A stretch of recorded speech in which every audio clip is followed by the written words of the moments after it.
Welcome. Whoa. It's nice, huh? Yeah, that way people know we're back live. Because you say good morning a lot, but welcome, it's different. Yes, good to be back on a Monday. It is Wednesday, August 14th in the year of our Lord 2019. We are live. Welcome. And people were mad that we didn't let them know, but the reality was Sam had something to do. He was out of town, and I was going to be here, but then I had something I had to shoot, which was kind of last minute. So yeah, Jim had to go to the City of Angels. So part of the time. If Jim's in LA, I'm in Toronto. It becomes very, very difficult to do even doing the remote shows. And at first, I was like, "Oh, that's it's actually very flattering that people get so mad, when we're in best of." Yeah. But then I was like, "But they call us assholes when we're live." Yeah, so it doesn't make a difference. It's a reason to complain. Yeah, it has nothing to do with missing us or needing our input. It's a very busy week too. Oh my God, so much going on. I kept finding, from the time we signed off on Thursday up until right now, I'm like, oh, we got to get back. Yeah, a lot of stuff. I'm happy that we're back. Did you have a good few days? It was fine. Yeah, I was in Columbus first, which was great. Yeah. And then I went and I had to film something to test for something, so who knows what'll happen. But did you feel good about it? Yeah, I mean, it was very fast, but it was just over an extended period. But the actual shoot wasn't. But long. you never know. It's like you never know, because what are they looking for? Yeah, I know what they're not looking for. What's that? Probably me. Okay, that's my guess. That's too bad, but it's worth doing anyway, isn't it? You got to do it. You never know. You have to. Yeah, part of the business. When the agent asks more than once, you're gonna go, and then you're like, all right, I'll do it. Yeah. So we'll also be live this week on Friday, by the way, just to do a little makeup for the missing the first 2 days of the week. We'll be here the last day, so we're doing Wednesday, Thursday, Friday this week, and we're probably gonna need all 3 days to catch up on. There everything. is a lot of shit that happened. We can start wherever you want to start. I mean, there's so many stories to cover, whichever one you think is the most enjoyable. I mean, I guess the biggest one. I mean, what's the biggest one? That's another conversation to have. I mean, come on. It's got to be Epstein. Right? It has to be. It's because that's developing. It's continuously developing. We know the story. We know what happened. It's not a conspiracy. What do you think happened? He got beaten up. He was assaulted. It was not a suicide attempt, so they took him off suicide watch. Mm-hmm. And he hung himself. You're like the only person who believes the official I don't story. care. That's guarantee that's what's going to happen. Of course, that's what's going to happen. No, I mean that's after the investigation. That's what's going to be. Yes, I agree with you that after the investigation, that's what will be found. But that doesn't mean that that's actually what happened. He hung himself. He was fucking going to prison for the rest of his life. All the humiliating story after humiliating story. Now, even if he was on suicide watch and the guards just kind of ignored it, maybe. But the Clintons didn't have anything to do with it. It's just he was a guy who was depressed. He was going to be in prison for the rest of his life. He gets off a private plane in Teterboro from France. The guards fell asleep. I don't know. I don't know what that's. Maybe. I mean, who knows? They don't fucking probably watch all these guys. They're probably like, what the fuck am I watching this asshole for? So here's the deal with Jeffrey Epstein. He, of course, was the big billionaire man, financier, who was friends with a lot of very famous and even more very powerful people. The type of powerful people that aren't famous, the anonymous powerful people, as well as the powerful people that are famous, like the Clintons and the Trumps and many, many, many great people. And a story had come out that day. Just humiliating story after humiliating story. And this one, I think, unsealed documents and mentioned a former governor and somebody else. And I just think he had enough. And he finally had where he probably could do it. And, he hung himself. I don't think there's anything shady about him hanging himself. It's not surprising. Do you think that the fact that as the case would keep going, that if he were to be in a courtroom, that there would be a lot of information. Sure. That a lot of people over years would not want absolutely out there and would lead to a disruption of the entire power structure in the United States of America. Yeah, possibly in the world. I don't know about that, because what you have to realize is the victims are all alive. This is not something from 50 years ago. These were 14 and 15-year-old girls. A lot of them are 35 now. They're willing and able to talk. They're around all these other people. I just think this makes it worse for other people because people still want to investigate, and now they don't have him to focus on. So now it's going to be everybody else, and the girls are still there. It's not like the girls aren't going to talk about it. Now, I don't think any of the girls have said they fucked Bill Clinton. Well, yeah. I mean, look. I think one girl said that she did not. I think odds. Prince Andrew's. I think odds are now probably fewer people will talk about it. Yeah, this is going to send a message real quick after the tragic suicide, predictable suicide of Jeffrey Epstein. Not surprising, because he thought he was going to get bail. He thought he'd get bail, and then we'll work this out. I'll do what I got to do. I'll collect myself. I'll delay the trial. And all of a sudden, no bail. I think that's what sent him over the edge, was no bail. And he goes, of course, is playing the Lolita Express that he used to go to Pedophile Island on. I mean, these are Bill not Clinton over 20 times. Yeah. Well, theoretically, here's the thing. Some of those could have been legs of a long trip, though. And we don't know. He's still there. But do we know? Can we ask him? Because Bill Clinton says 3 times. 3? Who cares if it's 3? He still was at Pedophile Island. No, he said he wasn't at Pedophile Island. He said, yes, Lolita Express, but 4 times, he said. With Secret Service, only 4 times, never at Pedophile Island. When Jeffrey Epstein was reached for comment, he had committed suicide, unfortunately. So but Trump said 27 times. But Trump's not going to let this go. And neither are anybody else around Epstein, the pilots. There's too many people with information. Epstein had the majority of it, but there's a lot of people that had this information. If it's there, it's going to come out. The story is too big. So he was put on suicide watch on the 23rd of July because he was injured. That was never really confirmed one way or the other, but he was injured in his cell. He was then a week later taken off suicide watch. That would put us at July 30th or so. And then 2 weeks, slightly less than 2 weeks after he was taken off suicide watch, I believe, he committed suicide. I think the day after those documents came out, or the day they came out. Now, he was supposed to have a cellmate, and he was supposed to be checked on every 30 minutes. Right. Unfortunately, there was nobody with him in his cell, and unfortunately, the guards on duty had fallen to sleep. Well, hadn't he for 3 hours? There was a 3-hour gap. Sure. And unfortunately, even though it's a jail, you would think the most looked over, as far as security goes, place in the world, there is no actual security cam footage of the incident taking place. Hours before he died, there was new documents revealing new allegations. He just knew his life was over, and he had a quick window. He definitely knew his life was over. He had a window. He had a window where he could do it. And he did it, and he probably took the chance that at that hour they wouldn't be checking on him, and he was right. I mean, they probably pulled him off suicide watch because he had said he was assaulted. What do you think of how mainstream, as far as conspiracy theories go? Sure. This is, I mean, to me, in recent memory anyway. It's funny, everybody's blaming each other. A pedophile hangs himself, and people are like, I can't believe it, it's your fault. What do you think he's going to do? It's the most mainstream conspiracy theory that I've ever seen play out, to the point that mainstream news is actually covering the fact. And I think that a lot of it is because social media and the voices on the internet have become such a big thing.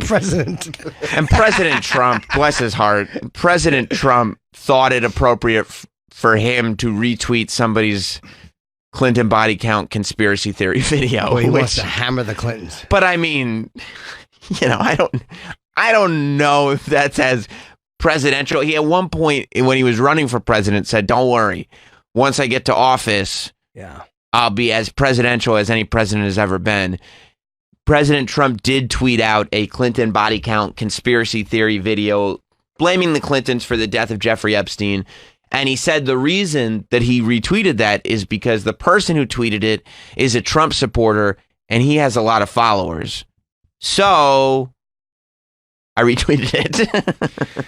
Now, is there cameras? The cameras, by the way, it's very easy because the cameras don't go inside the cell, but you can see if anybody approached the cell because there's cameras. I think they just don't show inside the cell because he wasn't on suicide watch, but you can still see outside the cell. So if nobody goes in, it's obvious he hung himself. Sure, just show that video. Everybody's done. I'm sure that I'm guessing that they have that. At least I'm hoping that they do. So what happens if they don't, though? Then what happens if because I saw theories that the cameras all went down, that there was the camera issues that day. I would love to. I haven't heard that officially anyway. Right. Yeah, because who do you talk to shut the cameras down? Like, who do you go to and go, all right, look, there's cameras. Well, the warden's been moved. He's in Philly now. Yeah, because it's on his watch. Right. You know, so and then the guards are fucked up. He's moved. The guards will probably take the hit on this one. Yeah. Yeah, but do you think that there was encouragement for suicide? Meaning guards were telling him, oh, this is going to be bad. You don't want us to put another person in here. Bad things are about to happen to you. Psychological stuff was going on this entire time. And then they said to him, look, we're going to be asleep for the next 3 hours. It's not going to be good after that. Nah. I mean, look, I don't think you needed to do that. The guy, he gets off a plane, and the next thing you know, he's in cuffs, and his most private stuff that he had gotten away with and is out. But he's been there for months. Not for months, but for weeks anyway. Well, yeah. I mean, it gets worse and worse and worse, and you realize your plight. Like, at first, you're probably like, this is terrible, but I'll get out, we'll work it. And once you realize you're not going to get bail, and then a federal, I think one of the courts made another decision, which would have hurt his bail appeal, which was that they said this whole two-tier justice system where the wealthy are allowed to pay for their security. It was an unrelated case, but they said that's a two-tiered system for the wealthy, and we can't have it. Yeah. So the same court that was going to decide on his bail appeal are the same ones that kind of said, we don't believe in this rich guys paying for their own security. So he knew he was going to be stuck till trial. All this evidence is coming out, all these new accusers. He knows he's fucking never getting out of jail. Would you be okay if maybe, just so that everybody, we don't say something else happened, but when we say Jeffrey Epstein committed suicide, we throw quotes around it. Suicide. I would, we throw the quotations around suicide. Yeah, I wouldn't necessarily agree with that, but I understand why people feel it necessary. Yeah, man. I mean, this is one. What do you think, Sam? This is as fishy as it gets. Yeah, this is. I looked at it like, look. Do I think somebody walked into the jail, murdered the guy, and there's this whole grand thing where everybody's lying? I don't know. Do I think that he was just going through things and had enough and took it upon himself to kill himself? No. This is different than going through things. I don't think it's as cut and dry as Jim does. He lost everything, and there was no way to delude himself that it would be okay. Like, for a while, you can probably tell yourself, if I get out on bail, we'll work it out. But then all the stuff gets unsealed. New names are mentioned. It's so big, no one can come and help him. Like, back then, he had Acosta. He had all these people that could help him. The sheriff would let him out. He could manage it. But this is a different thing. No one could help him. I think the first suicide watch thing was set up so that, the idea of him being suicidal is now in people's heads. And then I don't think that somebody, like a person necessarily killed him. Definitely could have. But I think that there's a high likelihood that somebody went in and said, look, these documents are coming out. This is going to get really bad for you. You trust me when I tell you, jail is the least of your concerns. There's a lot of people that we could put in the cell with you. Make it not good. Maybe they show him pictures of what happened to Jeffrey Dahmer. Maybe they show him this. Maybe they show him that. And then they go, hey, we're going to leave your bed sheets untucked, and we're going to go take a nap.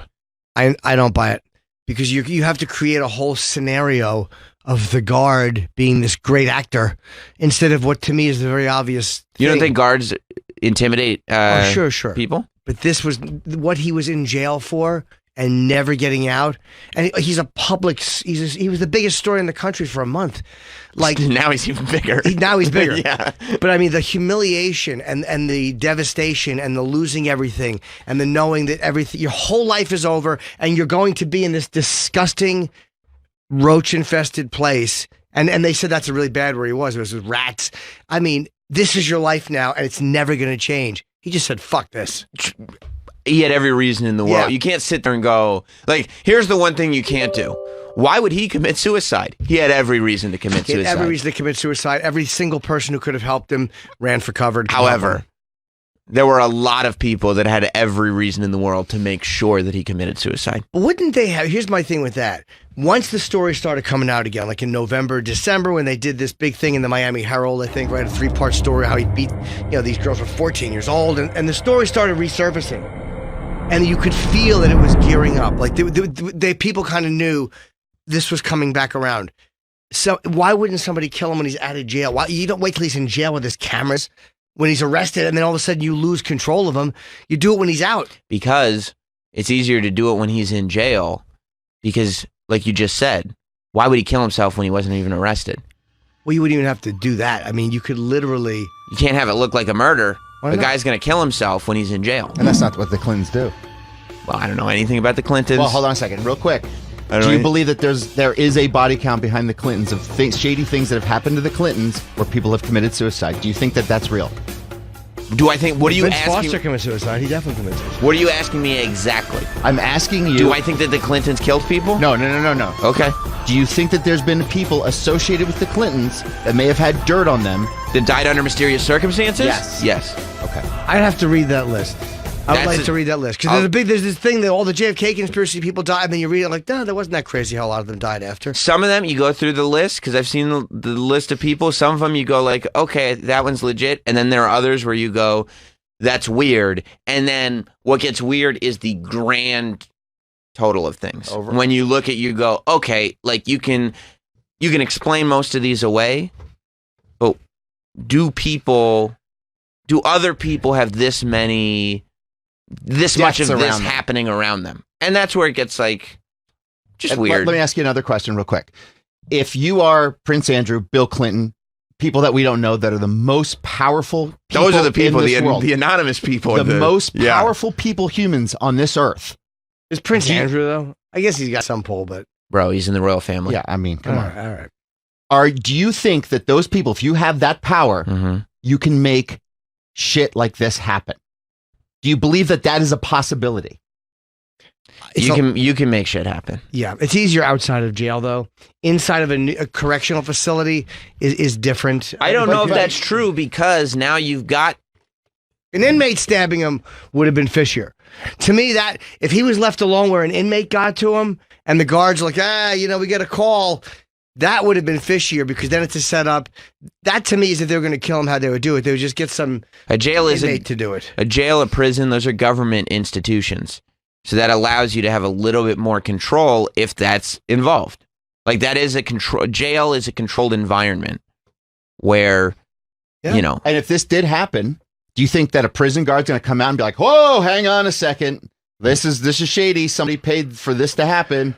Like, no, they're going to be like, "Whoop, I'm not saying shit. I don't want to die." a prison is a place where if you're going to try to do something shady, that's probably the most controllable place because there's a limited number of people, there's a limited number of employees, and the public, the public doesn't know what happens in prison. The public's not supposed to know what happens in prison, and the public isn't even that curious about what happens in prison. That's like bad people go in there and we don't deal with it anymore. I know, but you actually have to tell guards. Like someone has to go to the warden and go, look, don't look at Jeffrey Epstein, the biggest story in the country for a little while, who you're supposed to be guarding. This is the warden's job. So now he's been removed.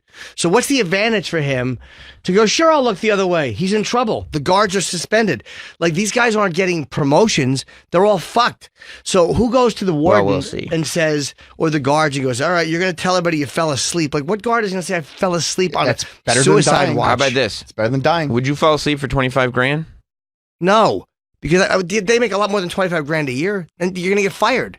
Or you're going to lose your job. Are you going to get fired or are you going to get placed someplace else? I don't know. I'm guessing that if they fall asleep on a suicide watch, they're going to get fired. I would think that if they could, if you believe in this thing, right?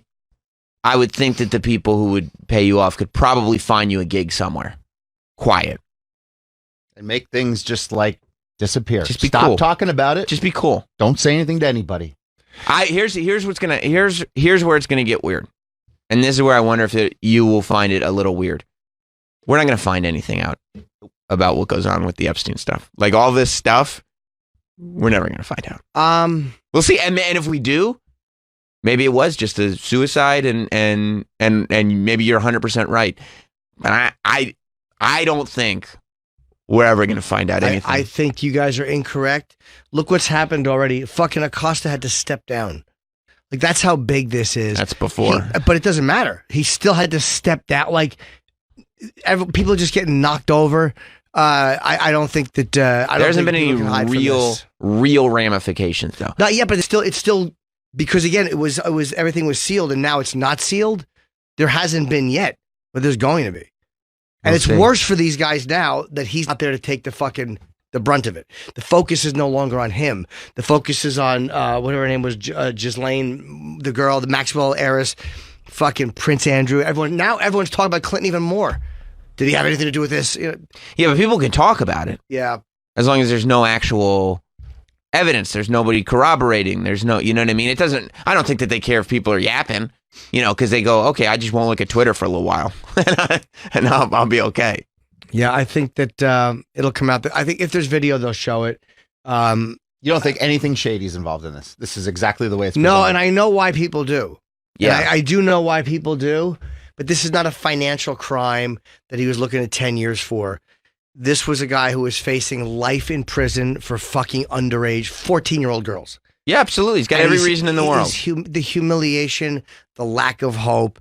I think that to me is, I'm not surprised at all. I was not even remotely shocked when I read that he killed himself. I mean, you talk about a reversal of your entire lifestyle. Right. This is the grandest case of your life getting completely turned upside down, especially when you were living in that state of delusion where you could do whatever you want because you hung out with the most powerful people in the world and the laws did.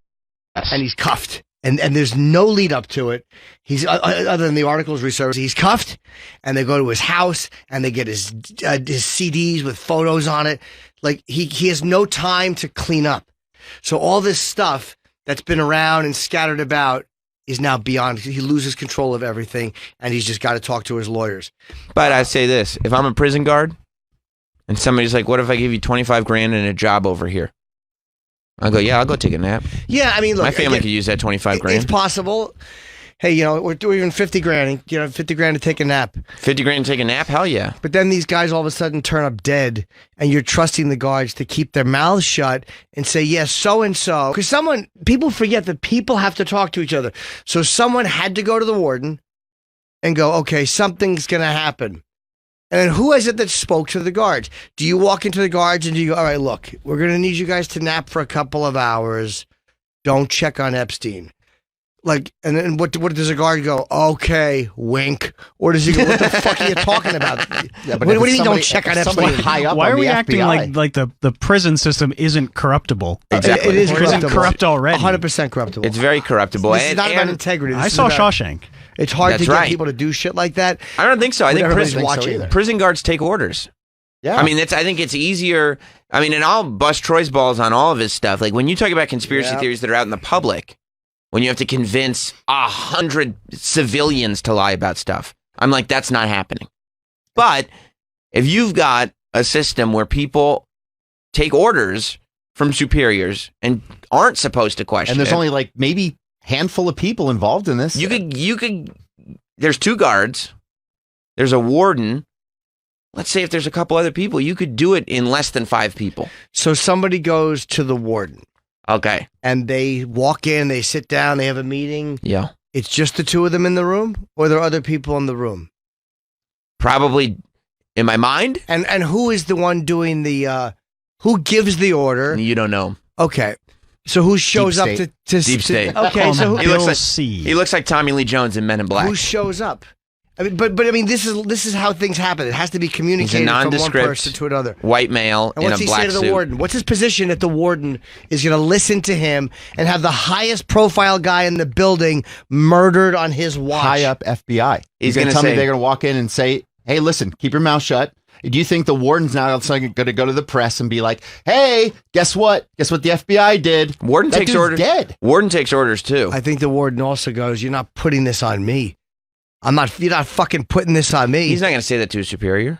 No, and especially maybe his life will be if a threatened. guy who is Also, if this a is guy's like, going to be murdered on his watch, yeah, he's Well, they're not going to say, "Hey, we'd like to murder a person. Could you?" right, but they know it's happening. So now that that's happened, and he's already been he's been pulled. But these are the people that would punish him if there was a murder. So when the people that are punishing you are coming to you and saying, "Look, you need to just relax." but this is like a high-profile jail. This warden, it's not his first, Rodeo. That's the rodeo. point I'm making. It is a high profile jail. Right. So my point, though, is that the warden he's probably already, has high-level friends. He's seen some shit. He's seen some shit. He's probably greased a few hands before. I'm sure he has in all this other mob movie chatter. However, this guy hung himself, and that's the end of it.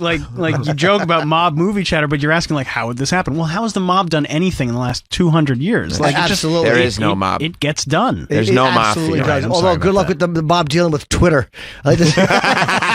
Times have changed. That's it. You're right. They have done what they wanted for 200 years, but things are a little bit. You think the warden would go on Twitter and be like, "Hey, guess what happened?" No. Probably But not. it's just. I mean, look. What about 4chan?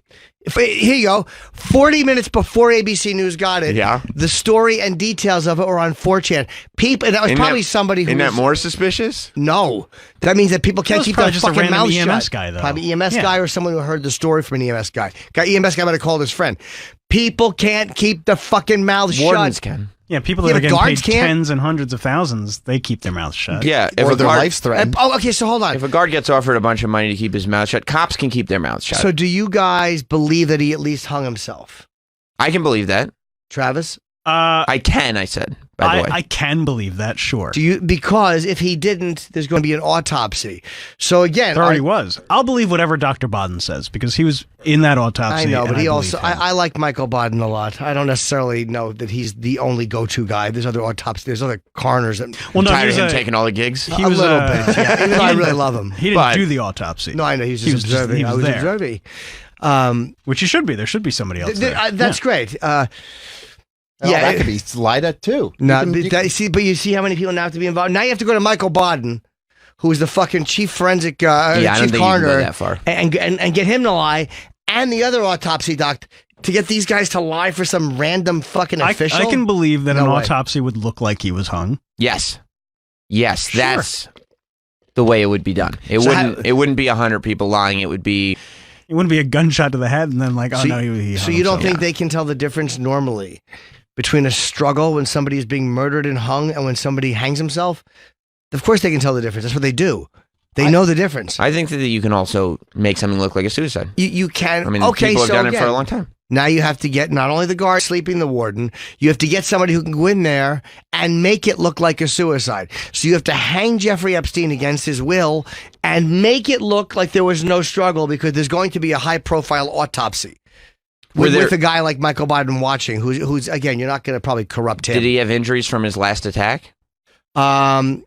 He probably did, but I'm sure that Isn't that they convenient? were already documented, and I'm sure that they would know the difference between a 2-week or a month-old injury or 2-week old and something that happened a few hours before. I don't know how you don't think that if you're high up and you're trying to cover something up to this magnitude, if you have a lot of power, a lot of money, you can't. And these people involved, whoever's doing the autopsy, whoever's the warden, you say, keep your mouth shut. We're not talking about this. And to think that those people are now going to all of a sudden go, up, that's not true. This is really what happened. That to me is insanity to think that can't happen. I mean, I've disagreed with you before about like the colleges and stuff like that when we were talking about other stuff, and because those are civilians. But when you're talking about a system in place already that's been corrupted before, that I think there is a high likelihood that there have been guards that have killed prisoners and gotten away with it. 100%. You know what I mean? And 100%. guards don't tell on each other. Or they let inmates do it. Yeah, or they've done it themselves. Maybe, yeah. Guards don't tell on each other. Cops don't tell on each other. You know what I mean? Like it doesn't. I agree. This does happen. I absolutely think it does happen. Yeah. But then people go, they could have threatened the family. Like, who has these conversations? Someone pulls up, me. Hey, listen, we're going to kill your family if you don't look the other way. I mean, no. It's insanity, but people say that shit. But this was the I don't highest. think it's that insane. That's insane really that you don't. don't think that happens. I'm not saying it can't happen, but I don't believe that some men in black show up at your house Jim, and threaten Do you think your family. Do you think life is different for people who are very, very, very rich and powerful? and very 100%. the 1% of the 1%? Can they get a lot of stuff done? But But do you think literally life is just different? Their experience of the different. world. and they have power to do things that we don't. They do. But Like- you know why people brought El Chapo here? Because they knew he wouldn't get out. because they didn't want him out. Meaning, yeah, but these are the controlled environments that are here. Mhm. There's too many people that have to be involved for it to happen in New York, in the facility in New York, when everybody is watching, is crazy. But nobody's watching. It's in jail. but everybody's still But watching the story, and they could have done it beforehand. At the same time, for him to be able to kill himself while everybody is watching, and he is the most high-profile prisoner in the country, that's also insane. But I believe easier that a guard looked the other way while he killed himself when he was depressed. I don't believe that I don't think you needed to. I think the guy, it's so obvious to me why this guy committed suicide. And El Chapo everything was have gone. He doesn't have a black book of all the most powerful people in the world. No, but the point, you know what I'm saying, is like... But why wouldn't El Chapo kill himself? Yeah, no, I get it. Not kill himself, but there's a certain comfort we have here. The jails here, because there's probably checks and balances that a lot of foreign jails don't have. But why hasn't El Chapo killed himself? I mean, wouldn't he kill himself for the same reasons Jeffrey Epstein did? No, drug lords go to jail. They know drug lords sign up. They know the business they're in. They sign up for knowing they're probably going to be murdered. Mm-hmm. Like I think it's a different mentality, and they're tougher. They're Dead tougher or in jail. people. This is where this ends. I mean, I'm sure, and he probably always thinks he can get out. Mm-hmm. He's got enough money to keep paying his lawyers, and I mean, I don't know. So is Epstein. But it's different. He's a pedophile. Yeah, he's being known as the billionaire pedophile. Every story. Rest in peace, Jeff. But you know what I mean. It's like Chapo wasn't publicly humiliated. I have a hard time agreeing with you that he was embarrassed or humiliated because he doesn't think he did anything wrong. There's interviews with him that says, like, criminalization of this stuff is insane. I don't think in his mind he thinks he did anything wrong. And the fact that he was still doing it while he was like out on parole, right, and then afterwards, he's delusional. He was living in a delusional state. But they were going to do a thing called surviving Jeffrey Epstein. That was the next thing they were going to do. His life is over. Whether he believes it's wrong or not, he knows the writing is his life's over. I wouldn't put it past him, somebody that is that rich and that has gotten away with that much, to not believe yet that it's over. R. Kelly hasn't killed himself, and he doesn't have any money. Again, some guys go to Big Mac. Some guys will, some guys won't do it. You know what I mean? Coke. Yeah, he doesn't have dirt on all these other people. He was just him doing that type of stuff. True. But no, I think R. Kelly will also do better in jail than Jeffrey Epstein would. I think we all know Jeffrey Epstein. R. Kelly can't even keep it together during an interview. Would have a bad time in jail. Yeah. Unless he paid a lot of people. Yeah, I mean, he could pay for protect. But again, that's not the way you know why Jeffrey Epstein would have a bad time in jail? There's a lot of powerful people that want him to have a bad time. For instance. And he can't fuck kids. Yeah. But he's also probably withdrawing from that sexual shit, too. I mean, you're doing that every day for all those years, and all of a sudden you're just in jail. Well, yeah, wasn't there a report that he had to have 3 orgasms a day? And that's like, I firmly believe he just hung himself. If other things happened, I would probably go with you guys, but this... What other things? I don't know if there was a violent struggle and they said it was an inmate, but they didn't know which inmate, like things like that. But the fact that he hung himself in the autopsy, he hung himself, is to me very, very. But that's why they wouldn't go. The autopsy didn't say that he hung himself. The autopsy hasn't said anything. They need more information. If it does, okay. If it does, isn't that great? They need more information. Yeah, like what does that mean? It seems pretty cut and dry. You got sheep marked around your neck or what? Allegedly. Allegedly. You want to go to some calls? Yeah. People have opinions. Sure. Let's go to Matt in Missouri. What's up, Matt? Travis, I mean, I'd expect this shit from Troy and Sam, but Jim is totally right. This guy killed himself. You realize if what Sam and Troy are thinking is correct, the Clintons would have to be the greatest supervillain team ever. Since Jim and Sam. Ooh. Little show plug. Yeah, that's right. That's right. We're here. We're like the Joker. We'll get you. Yeah. We'll leave a room for you, Jeffrey.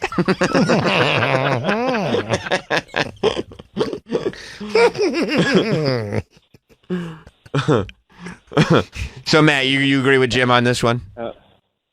100%. I mean, those, you take out that suicide watch is like they post a guard in front of, like a desk behind his jail cell, and, he's watching him all the time. That's not how it works. Those guys, I've been in prison for a little bit, and the first couple of months are horrible. I mean, you think the world is coming in on you, and it doesn't matter if he thinks he was correct or not. He knows how the public views what he did. I can't imagine the amount of shame and embarrassment and just hopelessness he felt. I can see him killing himself.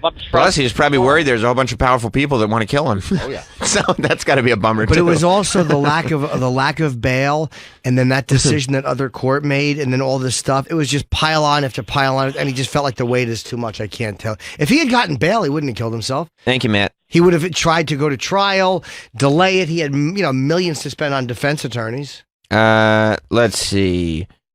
Oh, what about this one? Frank in Staten Island. Oh, Frank was better. What's up, Frank? Hey, how you doing, man? What's going on? Hey, Frank. So look, if you're going with the theory that warden somehow was involved, that guy, it would be easy to manipulate him. So you would figure some nondescript agent would approach him. In one hand, he's got a stack of money. On the other hand, he's got a stack of pictures of his family. So you could either cooperate with the money, or your family suffers, or you take it a little further. Whatever manner of threat that you give the guy, he's going to do what he's told, regardless of how straight he is. Thank you, Frank. I personally think that if you just had the pile of money, he would get it. You know what I mean? He'd go like, yeah, you know what? This is one of those things where if I don't accept the money, it doesn't go away. But can you imagine someone just knocking on the warden's door with a shoebox of money and going, we'll kill your family. First of all, it would be a briefcase, and he would undo the snaps and open it right in front of the warden, and it would be like, how does $15,000 cash sound? I'm not saying those Or the things. warden's just not involved at all. I mean, Warden, we'd That's like right, to maybe kill you're right. your most Yeah. famous inmate. he's just being reassigned right now because, he's got to take the hit, Right. If there was Something happens on your watch. if there was something where there was a struggle or he was murdered by somebody and they couldn't figure out who did it, Who done it? absolutely, who done it, correct. That I'd be much more with you guys. But the fact that he hung himself, and I saw this coming and I wasn't surprised at all. Jim, I can't understand how you don't think that a powerful person can go to a civilian or a warden or somebody that's lower and just say, hey, listen, exactly, here's your family. We just want to let you know you're not going to talk about this. There's no threats. There's no, we're going to kill you. They pay, though. They're going to give him a little scratch. Maybe. Yeah. Or maybe it's just like, hey, you saw something. You didn't see that, by the way. You didn't see that. We don't talk about that. There's no, I'm not saying I'm going to kill you. Just, we don't talk about that. Think about it this way. You can't think that will actually happen. If Club Soda Kenny came up to me and he goes, we're not going to talk about this, I'm not going to talk about it. Go to the press then and say something? I'm probably going to be like, you know what? Club Soda Kenny doesn't strike me as the type of guy that I want on my bad side. And he's my buddy. Yeah, but the warden also, you're not the warden. You're not on that level in that system without knowing a lot of people yourself. You don't become the fucking warden of the Manhattan Correctional Facility, whatever place he was at. But he probably knows enough people to know, okay, the answer is yes. I don't believe and he doesn't know as many people as the people that have all the money. I know that, but I don't believe that somebody just approaches the warden. Trump thinks it was the Clintons. Yeah, I know. President Trump thinks it was probably the Clintons. The guy, it didn't surprise. I wasn't even remotely surprised that he hung himself. Not even a little. Were you surprised when the president of the United States heavily implied on his Twitter account that it was the Clintons that were responsible? I was stunned. Yeah. Seemed unnecessary, Yeah. I mean, this seems like one of those things that Trump could just not get himself involved in at all. He didn't need to. Yep. But he decided to Hammer the nail in. Yeah, Trump is more in the Troy camp on this one. Yeah, he is. That's got to make you feel good that the president of the United States is with you. It's just one of those things that here we go. I get it. Nobody wants to believe that this is true because it's opening doors. It's opening doors to think, if this was happening and maybe our government was lying about aliens for some period of time, what else have they lied about? Let's not get into that. But I figured out what's going on. Brian in Philly, you understand. What's up, Brian? Yeah, I think at this point we all need to recognize that it's obvious Jimmy is part of the elite cabal running the world and is not one of us. Are you saying I'm a gatekeeper? Are you Bilderberg? I'm fucking Is it possible that Jim is in the Illuminati? Ooh. I think it could be quite possible that you are representing Hollywood and trying to use your influence to silence people about this issue. That's right. I'm the mouthpiece because I present the other argument. I think that could be. Mm-hmm. They send me out there. They just showed me a picture of my family. They said, you know what argument you make? I said, you bet I do. It'd be great if they go through like old tapes and find these little clips of Jim. And then they put together like a little montage of why Jim is Illuminati. Yeah, I think Jim might be Illuminati. Yeah. Let me ask you this: JFK conspiracy or Lee Harvey Oswald lone gunman? You know, I don't deny there might be more there, But probably. but I do not believe. I believe that Oswald killed him, Illuminati. and I believe that Oswald he had shot at another public figure already. You know who else believed that? They didn't finish the construction while we were gone. You know who else believes that Lee Harvey Oswald was the killer? Did you pass gas while the construction was on so we didn't hear That it? was a drill. It was in stereo. I heard it. The Illuminati thinks that. Yeah. You think there's aliens at Area 51? Right now? No, but Neither it does the wouldn't surprise Illuminati. me if they had them somewhere else. Well, we're going to find out. Yeah. Well, we'll get into that. It wouldn't surprise me if they might be somewhere else. I like this. Jim's coming around. I never. I don't think he's coming around. I think he's Illuminati. I don't think the government can't be shitty. I just think that When they say something, it's true. not necessarily. Do you no. think that at any point the government has done shady shit? Oh my God, yeah, they're disgusting. The fact that they prop up all these horrible leaders and they overthrow governments, of course they have. Many times they've done. That's why I hate when we tell other people what to do. We're the most full of shit country. We tell everybody, hey, don't do that, and then we do it. Our president decided to imply that the Clintons Probably are responsible. I for would say deaths that of was a people. stunning tweet. I was shocked. I mean, you wouldn't think you'd be shocked anymore by our president and what he tweets out, but I was also fairly shocked that he decided to go ahead and give a retweet to a video that was blaming the Clintons for Epstein. I would have said that was an ill-advised retweet. However, I don't in think one of our upcoming stories, I'm just Yes. going to say this. Yes. I'm going to compliment and agree with Trump 100%. Was it in this one? It was not in this one. Okay. Let's go to Shane in Indiana. What's up, Shane? Welcome back, boys. Thanks. I got two things to say. I just want to say I think it's adorable how Jimmy thinks that a man who lives a lifestyle that would make Uncle Paul blush suddenly finds his moral compass and offs himself. Hold on. That's one Jimmy, thing. It's not a moral compass. I don't think he did it out of regret or out of remorse. He knew his life was over. You know what I mean? It was like a self-serving thing where he knew that he couldn't get out of trouble. I don't think it was out of guilt, though, or finding a moral compass. Yeah, I can see that. But and then the other thing is, Jimmy, if you were the warden and somebody higher up, whether it be a governor or whatever, that says, hey, you need to let these guys in, they'll talk to you.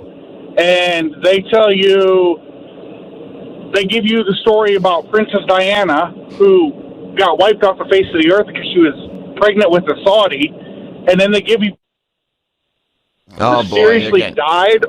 They're getting or to Shane. suicided themselves. Your phone's breaking up. It's I know what you mean, Shane. But again, this is what happened. A man walks in and he sits down and he goes, Princess Diana. And the warden would go, what? What are we talking about this for? I have a jail to run. That's a bad example. But do you understand what I mean? You're also speaking like they're idiots. Those conversations have to take place. You don't think they ever have? Yeah, of course they have. I'm sure they have. But not, the way these are being described by people is the way two 15-year-olds have this conversation over beers. Like, dude, they fucking walk in there. They fucking go, look, we'll kill your fucking family, man. Show them a picture of Princess Di. Boom. How about this?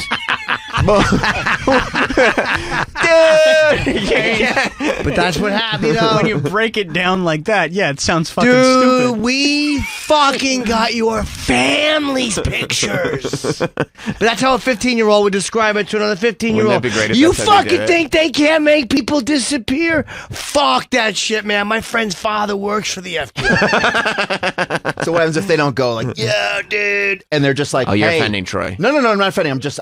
You are playing devil's upset. You're a advocate. little upset. Bit, yeah. But No, You sound a little they shitty don't, the way you if they say it. come in, was a little even though shitty. it was a little, but the tone, but the tone is different. But it's the same. The gist of the conversation is the same. It's still, look, we need to talk to you. This whole, do they say Epstein's name, or do they say we're gonna be bringing a couple of people in? They call him high profile E.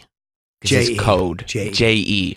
Like, even if they do it, listen, we know you have a family. We know you love your family. Troy gets offended when you start insulting conspiracy. I'm not even consulting. no, I'm saying take it a step further and think of the conversation that has to take place.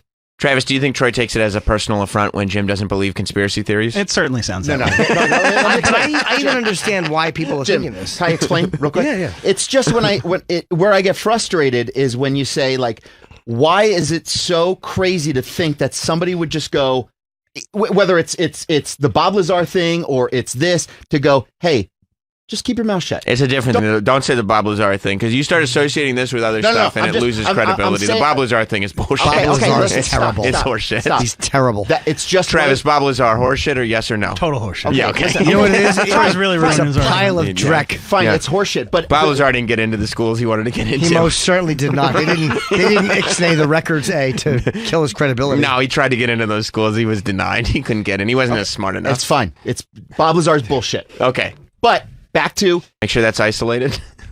the fact that where I just get frustrated is when you just go, hey, you don't think that this could happen? This isn't a... So even I don't even mean to use Bob Lazar, but somebody coming in and be like... That's bullshit. You just said it. It's all bullshit. Okay. Bob Lazar is totally bullshit. But the I need idea both those drops. of somebody coming in and saying, hey, we're going to take these records. Yes. Just don't talk about this. I'm not saying it happened. Right. I'm not saying it happened. I'm just saying the fact that that could possibly happen, and you say...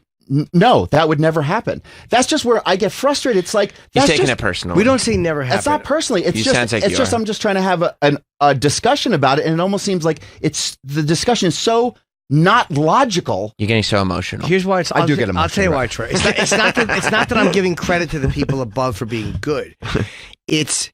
It's the path of least resistance is the path you would take. Even powerful people, especially and today is different than 1980. The cameras, social media, again, 4chan. It wound up on 4chan. Like too many people talk and they talk anonymously. So too many people could possibly sneak this out somewhere. If people are that powerful that they can have the warden involved and all this stuff involved, then why don't they just allow him to be granted bail and kill him when he's out? Because it's way more difficult to kill somebody in an uncontrolled environment than a controlled environment. That's an easy one. Him Look at being John trapped, Wick. But him being trapped in his Oh my house. God, John Wick! Yeah, try to kill John Wick on the street. You know, maybe people want John Wick dead. Him being trapped Unfortunately, he knows backflips and knife throwing. Him being trapped in his house, I think is a little bit easier because there's less people watching than in a prison. You don't believe what Sam just said, that it's easier to have somebody off in a jail in a controlled environment. Yeah, way easier. Do you believe that statement? It depends on what the controlled environment is, because if Jeffrey Epstein was on home arrest, he's home and he's alone in that place.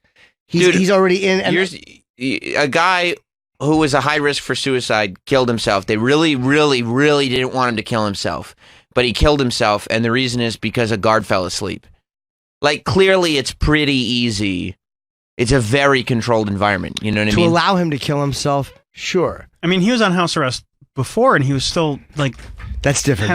That's a different time. And what were you going to say? Do you put the dirty cup on my blueberries? With young kids. Having sex with kids. Yeah. Thank you. Here's why I think it is possible. Don't get as emotional about it as Troy. Yeah, I won't. I'll keep things level-headed. What happened? Okay. The fact you look at him getting off the first time and you say how. That's I'm talking about the virginity. videos. Oh, Travis. Oh. And you say, how did somebody get nothing for all of those charges and all of those accusations that are easily proved? That's true.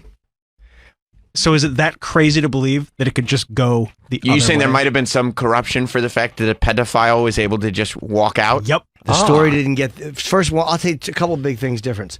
Social media didn't exist the way it does then. So the story was being pushed still by the same people. Now the fact that people can just tweet randomly and make a story, it's harder to control where information goes.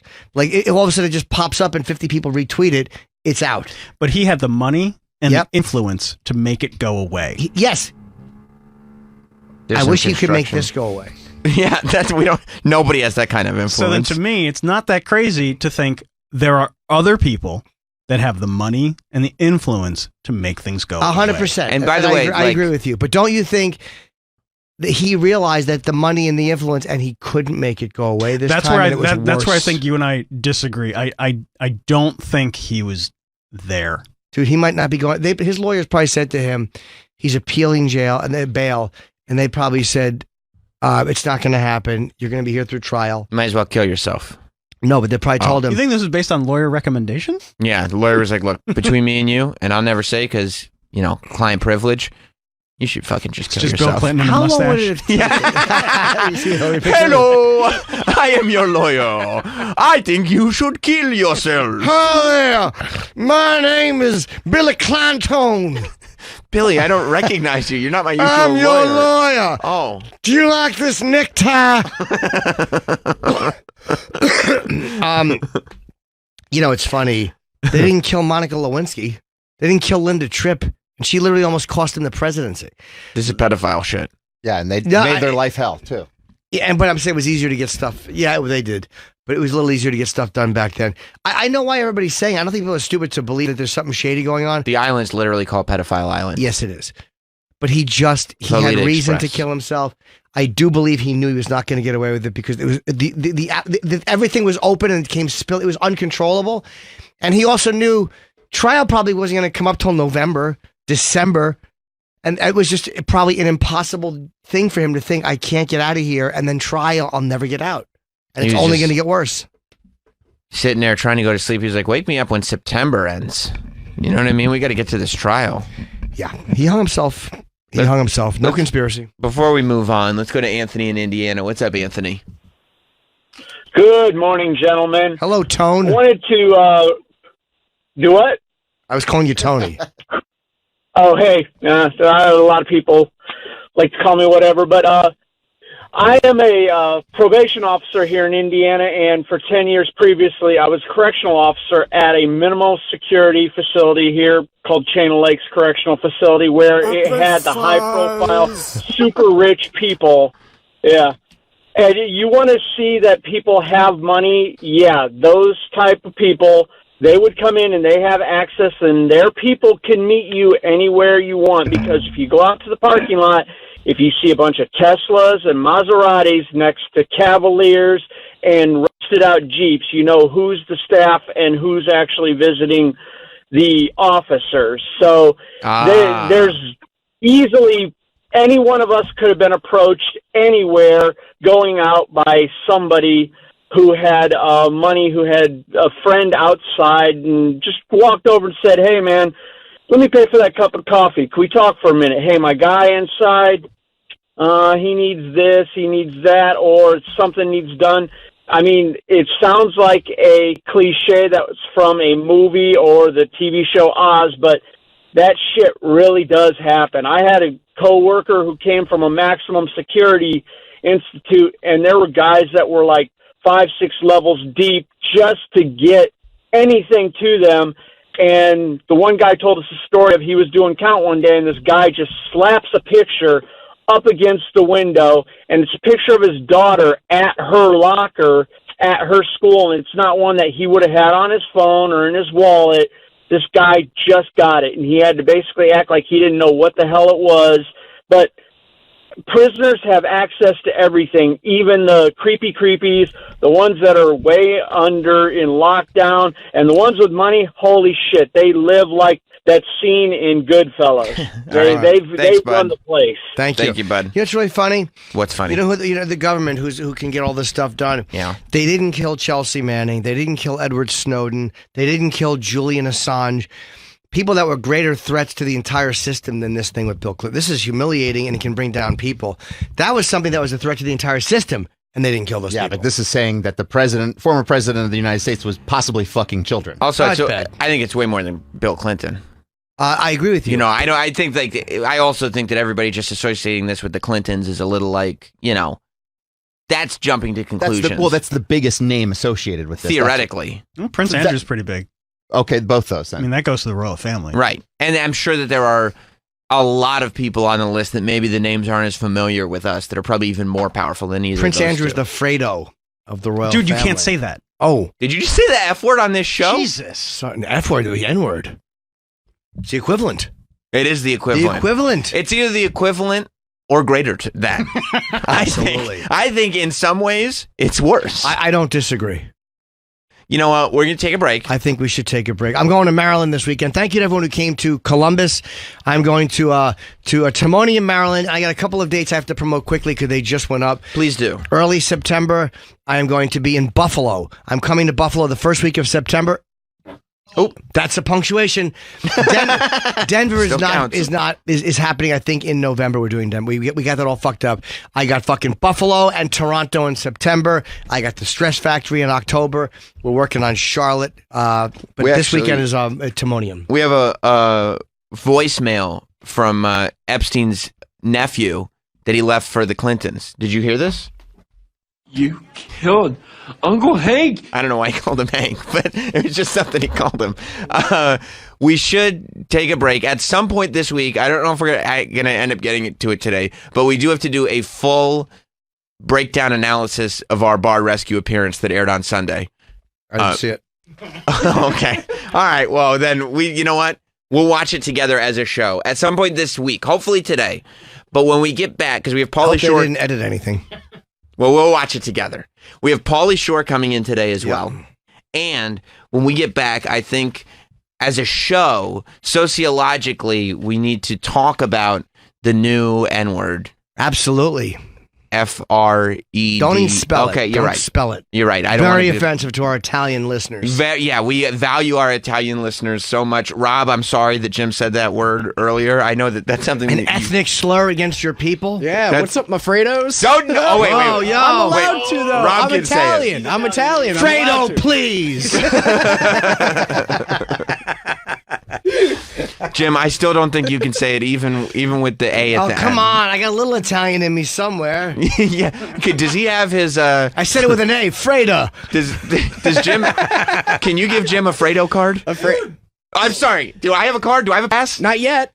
Okay, I'll take You that haven't back. earned it yet. Can I make a public apology? Yes. I publicly apologize for using the F word figures. that is the new N word. Yeah, of course it does. Fredo lover. Oh my Jim's allowed God. to. He's got a pass. He's got a pass. He's got a pass. Well, hopefully I'll earn one. We'll do a breakdown of that horrible ethnic slur when we get back. We apologize. Yeah, stay right there. We'll be back with more Jim Norton and Sam Roberts. Right now, I'll let you know what happens at the end. At least you didn't hit traffic going into LaGuardia. Dude. How long did it take you to get in? Car picked me up from Westchester at 2:30 in the afternoon. Flight what time? No, it was 2:00. Okay. Because the flight was 4:30. 2.5 hours. Okay. Flight to Canada, But, so for instance, getting home last night from the airport to my house, 20 minutes.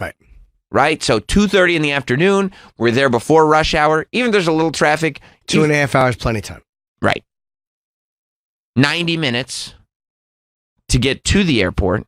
And when I say to the airport, I don't mean to the airport. I mean near the airport. Because LaGuardia decided that since the day before it had rained, so traffic was crazy because they just pushed all the flights back. And they're shooting stuff. I'm sorry, and they're refilming, rebuilding. Everything is Hollywood to I you. know. They're fucking, they're reconstruction everywhere. So they decided to just close the entrances. Yep. So cars couldn't drive up. So the driver looks at me, he's like, dude, I'll stay in the car with you. Like, he had to cancel his next ride anyway. And he was like, we could stay here, but I'm telling you, if you want to make your flight, you're going to have to walk. You're going to have to figure something out. Because he's like, we're not getting there. And I said, oh. And so we had to, talk to a cop who showed us where the shuttle was.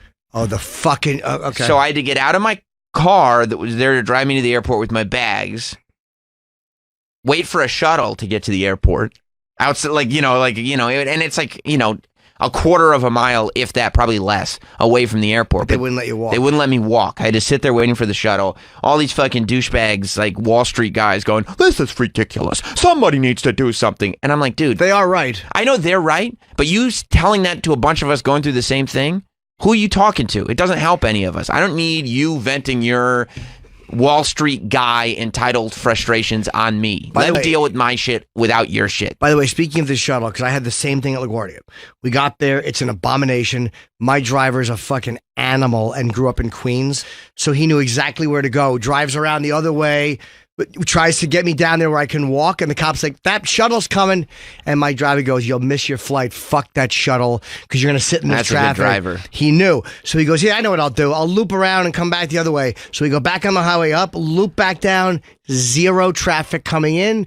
We hit maybe a couple of minutes. But I almost hit that too, and that shuttle idea was a terrible idea. Yeah. I mean, I ended up so I got to the airport, it was like, it was a little bit before 4 by the time I got to the airport. So it was like, I'm going to get there. I'm not even looking like when I got to the airport is right on when they were starting to board. Wow. So it's like, I got to get through. Luckily, I got TSA pre-check and global entry and all that. And I looked at my boarding pass that I'd gotten off the app. Yep. It didn't say TSA pre-check on it. Yeah, it's a fucking And worst. so I went to the TSA pre-check lady. She was like, no, it doesn't. And I'm like, what the fuck? I don't have time to wait online. Did you have your card? No. Have your global entry card. I didn't have it with me. Always carry I know. Now I'm going to.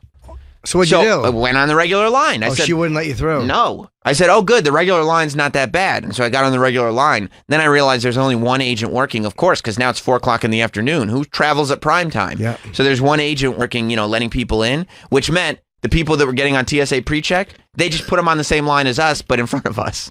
Yeah. So I had to wait for both, right? So I finally get through, blah, blah, blah. I'm rushing. It's like, 10 minutes before the flight's supposed to leave. I get to the gate. Wow. I get to the gate, 10 minutes before the flight's supposed to leave. I'm there, and I'm like, okay. And I get there, and I realize it's just lines of people. They haven't said the flight's delayed, but clearly nobody's boarded this flight yet. And I'm going, wait a minute. What's happening here? So they end up delaying the flight. By how much time? First, by a half hour. They always incrementally First, do it. by a half hour. I go, no problem. After a half hour, they say, your plane's landed. It's here at the airport. But we can't get it to the gate because of all the plane traffic. Right. So we can't, but don't worry, it'll be here soon. These poor people on this plane that were there, we waited for over an hour after that announcement to just get on the plane. So the people that had already landed were sitting there just waiting on the plane. Just sitting there like dicks. For an hour and change, waiting to get to the gate. By the way, do you have an app? Sorry, do you have an app on your phone to update flights? Yeah. Some of them are as accurate as the airport. Yeah. You got to get one. So you wouldn't have to rush if you knew it was going to be delayed. It didn't update, though. The airport didn't even update theirs. And I think if you have the app, you can put in your TSA inside the app, the number. Which app? Like what airline were you flying? Oh, no. I mean, it's in the apps. It's just this one. It was in the Delta app. It goes through WestJet. Somehow, when it went through WestJet, it didn't. The TSA and you don't pre-check think to change. That happened to me one time, and I had my global entry card, and I showed them, and they let me every through. now and then. Yeah, I mean, on the way home, it was not an issue. But yeah. So whatever. Like we finally. At this point, how delayed are you? I think by the time we got on, we boarded at 6:30 for a flight that was supposed to leave at 4:30. Wow, 2 hour fucking LaGuardia. So it was actually 2.5 hours because we're just boarding at 6:30. We're not getting out of there till 7, right? So the plane shuts at 7. Got a little traffic on the runway, so we're just going to wait for our opportunity. After 30 minutes now it's 7:30. Sure, 3 hours late. Right, 3 hours late. The captain goes, yeah, we're looks like it's going to be a day of slow victories. We're just about ready to go, but we do have some weather coming in, so we're going to have to wait that out. Of course. So we just had to sit there. I just started watching a movie. I watched on a small plane. Yeah, of course. I just watched The Wicker Man for a while, the 1973 version, not the remake, and just sat there. And there was a rain and lightning storm going on as we're just sitting on the plane. We finally took off at 9. A 4:30 flight? Yeah. 4.5 hours flight. Yeah. Finally took off at 9. And then we landed and everything was fine. And I drove to the hotel and everything. But the whole process took 9 hours. And I did the math. And that's what always drives me crazy. It would have taken less time if I just left my house in my car at 2:30 and drove straight to Toronto. There's an advantage to it on those small flights, man, especially out of LaGuardia. Mm-hmm. If you're going Montreal and maybe Edmonton, and Ottawa, somewhere in Canada that's kind of close. Buffalo, New York. I may drive to Buffalo even because these flights, these smaller planes can't take off in any kind of shit weather. Yeah. A bigger plane probably could have gotten away with it. Not but this LaGuardia one, sucks. LaGuardia is the worst airport in the country by a mile. It is and they're fixing it to make it better, but they will not be able to fix. There's only 2 runways and they crisscross. So one takes off, then always a fucking problem. Columbus wasn't really delayed last week when I went. I was shocked. But it's 90% of my flights are delayed by 30 minutes or more. Yeah, I mean, they're fixing it up to make it better, but by that they mean it's going to be more comfortable for you to sit there during your delays. That's right. There'll be more Shake Shacks and stuff. Well, they're saying that they also might have more rooms for more gates, so the congestion won't be as bad. But I like they're not putting more fucking runways. Where you don't have going? room for planes. Build runways. It's just less flights. I understand it's less flight. You can't make as much money. It's a 1930 or 1940s airport. It's not meant for this kind of traffic. It absolutely is not. And then when I got to Toronto... Did you see DJ Snow live? Unfortunately not. He's playing every night because that's what all of Toronto has. Yeah. I was going up to people and I was like, you guys know Drake, the Six God? And they were like, you mean DJ Snow? I was like, oh, that's all you guys know, huh? I thought like people were going to be more polite, but it turns out they're just more familiar. There's a difference, right? Like they're more... I guess they're a little bit more friendly, but they're more familiar. They're less standoffish for sure. In Canada? Yeah. That was my experience in Toronto. Like I was I went to I was there for SummerSlam, and I always go to the store. They put like, these big pop-up stores with just tons of wrestling merch and everything, and I always like to see what they have and get like a Hulkamaniac headband? No. I got a SummerSlam shirt to commemorate my time there, not a Hulkamaniac headband. Some yellow shorts? No. Hey, brother, I'm Sam. Hey, hair beard. No, why would I say that? Because those are things you say. No, yeah, I don't. Exactly. Hey, brother. Yeah. But I went in there, and when I go into a SummerSlam store, people are going to notice I'm there. What can I tell you? Sure. But I go in and this little kid comes up to me and he goes, "Are you Sam Roberts?" And I'm like, "Yeah, nice to meet you." And he sticks his hand out and I shake his hand. And the cuffs go on. And he goes, "Oh, cool." And I'm like, "Yeah." And he goes, "You should do two things." And I was like, "Oh, what's that?" And he looks right in my eyes and he goes, "Shave your head and do better commentary." Oh, that's so great. And the kid's got to be 10 years old. Kids are the best. He was awesome. I was like, okay, I'll try. Like, I don't know what you want me to do with this The now. only thing that could have made me happier is if he followed up with a third thing, which was to Epstein yourself. And he just stood there kind of smiling at me like, what are you going to do with that, big guy? And I was like, yeah, you got me. You nailed me, bud. It's a solid advice. Yeah. Yeah, it is. Yeah. We've all been saying the same thing. But I thought it was good. I mean, I certainly didn't react the way some other public people react when they get comments that they're not fond of in public. Well, I mean, granted, the kid told me to shave my head and do better commentary. He didn't throw a racial slur. He didn't throw the racial slur. Thank you. The for as long as I can remember, we've all known. Mm-hmm. See, some people think that calling you Fredo means you're a stupid idiot. Right. You mean based on the character in the Godfather film? Who is a stupid idiot. Yes. And apparently, if you talk about Donald Trump Jr. on Chris Cuomo's show, mm-hmm. calling him Fredo is not an ethnic slur because he's Trump's son, so it's okay to call him Fredo. Did Chris Cuomo do that to Donald Trump Jr.? Somebody else did it on his show. Did he correct him and say that is one of the worst things you could say about a person? He did not. And now his defense may be, because Donald Trump's not Italian, which implies that if the woman had used the N-word to describe him, Chris Cuomo would have been okay with that since he equated the two. And then there's the other time we're on the Curtis Lewa show on the radio.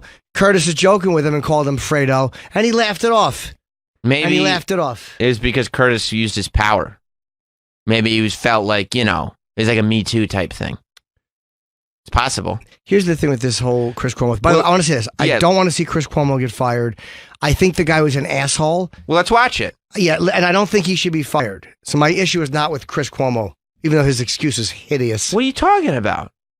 He got called the F word. The FR word, I guess is what we'll say. It is as bad as it gets. So Chris Cuomo, he doesn't know he's being filmed, obviously. No, he does not. Yeah. The jacked up anchor from CNN. I mean, he is a big guy. He's buff. He does a lot of exercising. He's a hunk. He's dishy, as Travis would say. That's right. He described him that way many times. Yeah. What does Travis say? I'd like to eat his own cum out of his hand. Oh, my God. Like a baby goat. Specific. Yeah. Sometimes when he sees Chris Cuomo, Travis will go... Because he wants to eat cum out of his hand like a goat. Just starts eating tin cans and going, you know what's next, Chris? Is that awful? Yeah, that's terrible. That's why he's got that billy goat beard. He wants people to know. So Chris, he's out with his family, I think. You know, he's wife and his kid, yeah. Yeah, he's at some event, you know, just in public, and a man who's not a fan of his, which, you know, that'll happen when he's a polar. This is Chris Cuomo. He takes an opinion. He takes a stance. A side. He's very left wing. Right, and that becomes polarizing. But a man used the F word on him, which I couldn't believe still happens. Yep. You know, especially in public places like this. In this day and age, yeah. In this day and age, to still use the F word. So we apologize in advance for this use of the word. We're going to play the clip because they started videoing him because a man on CNN started freaking out. And if that's not a reason to video, I don't know what is. But we're going to play the clip unedited. There's very offensive language in here. The F word is used. So if you have kids... Shield and you're them. Italian especially, take them out. Throw them out the goddamn window. I don't want them anywhere near this. This is really tough. I feel like I'm watching Frank Vincent scream out the window in Jungle Fever. I mean, that's what this was like. Even worse, I think. Yeah, maybe. I think maybe slightly worse. Play it, sweetie. I thought that's who you were. No, punk ass bitches an Italian excursion. Never used the F word. Yeah. And he rewind a little bit because he just explained how serious this is. The F word is. Fredo is from The Godfather. He was that weak play. An alpha bully with this guy. And again, I'm not saying the guy's not a dick and doesn't deserve it, but the guy, he's basically, you know, you're a punk bitch. You don't talk like that. I don't know. If you're a big muscle man and somebody insults you and they think they can because you're on TV, Dude, I don't mind them. You call them a punk bitch. I'm not saying this guy doesn't have it coming, but let's not pretend that Chris Cuomo isn't being an alpha dick about it either. He could have just walked away. And don't pretend that he wouldn't have went after somebody else for doing this. Wasn't his daughter with him? Well, His kid. Yeah, his wife and his kid. He's got, but Chris Cuomo's got a lot of testosterone. It's true. Okay? Chris Cuomo is a man's man. Yeah, I'm sure this guy was being an ass. He's being an asshole. Chris Cuomo's got big, bulging biceps, nice pectorals. Nice chin. Nice chin, a strong jawline. Yep. And he's got a lot of testosterone running through him. He does. Nobody in this room can relate to that. I have a lot of testosterone. You do not. I do not. Travis does not. And Troy is just about run dry. Yeah, I'm depleted. All right, maybe it gets nicer. Okay. I didn't call you that. You called me Fredo. You know why he's not flinching? He's being filmed. No, because he wants to get hit by the guy from CNN. Yeah, but I'm saying he also knows it's being filmed. So he's like... Oh, the guy knows it's being filmed. Yeah. Sure. But yeah, I mean, this dude would love it if F word, I'll say, from CNN hit him. He would love that very much. Although, it probably hurt because, like I said, he got big forearms. He's a big guy. Then almost you said, hey, then swing. Take a fucking gesture. Hopefully, I can get Chris Cuomo to punch me in the face. Rewind just a little bit because I like this part when Chris Cuomo, somebody touches him. Yeah. Chris Cuomo interrupts. Don't fucking touch me. I'm like, yeah, Chris Cuomo, you big muscle man, you. Is that his security? Who Chris is? Yeah. He didn't need security. Look at those arms. He's going to the gun show, baby. I want to be a man. Stand up like you don't want so you can fucking. Look how thick that guy's neck is, man. He'll wreck your shit. He'll throw you down the fucking stairs. You think he works out? Yeah. Yeah, he does. He'll throw you down the stairs like a punk bitch. I didn't know he was that big. Oh, yeah, because he wears those suits. You take off those suits, though.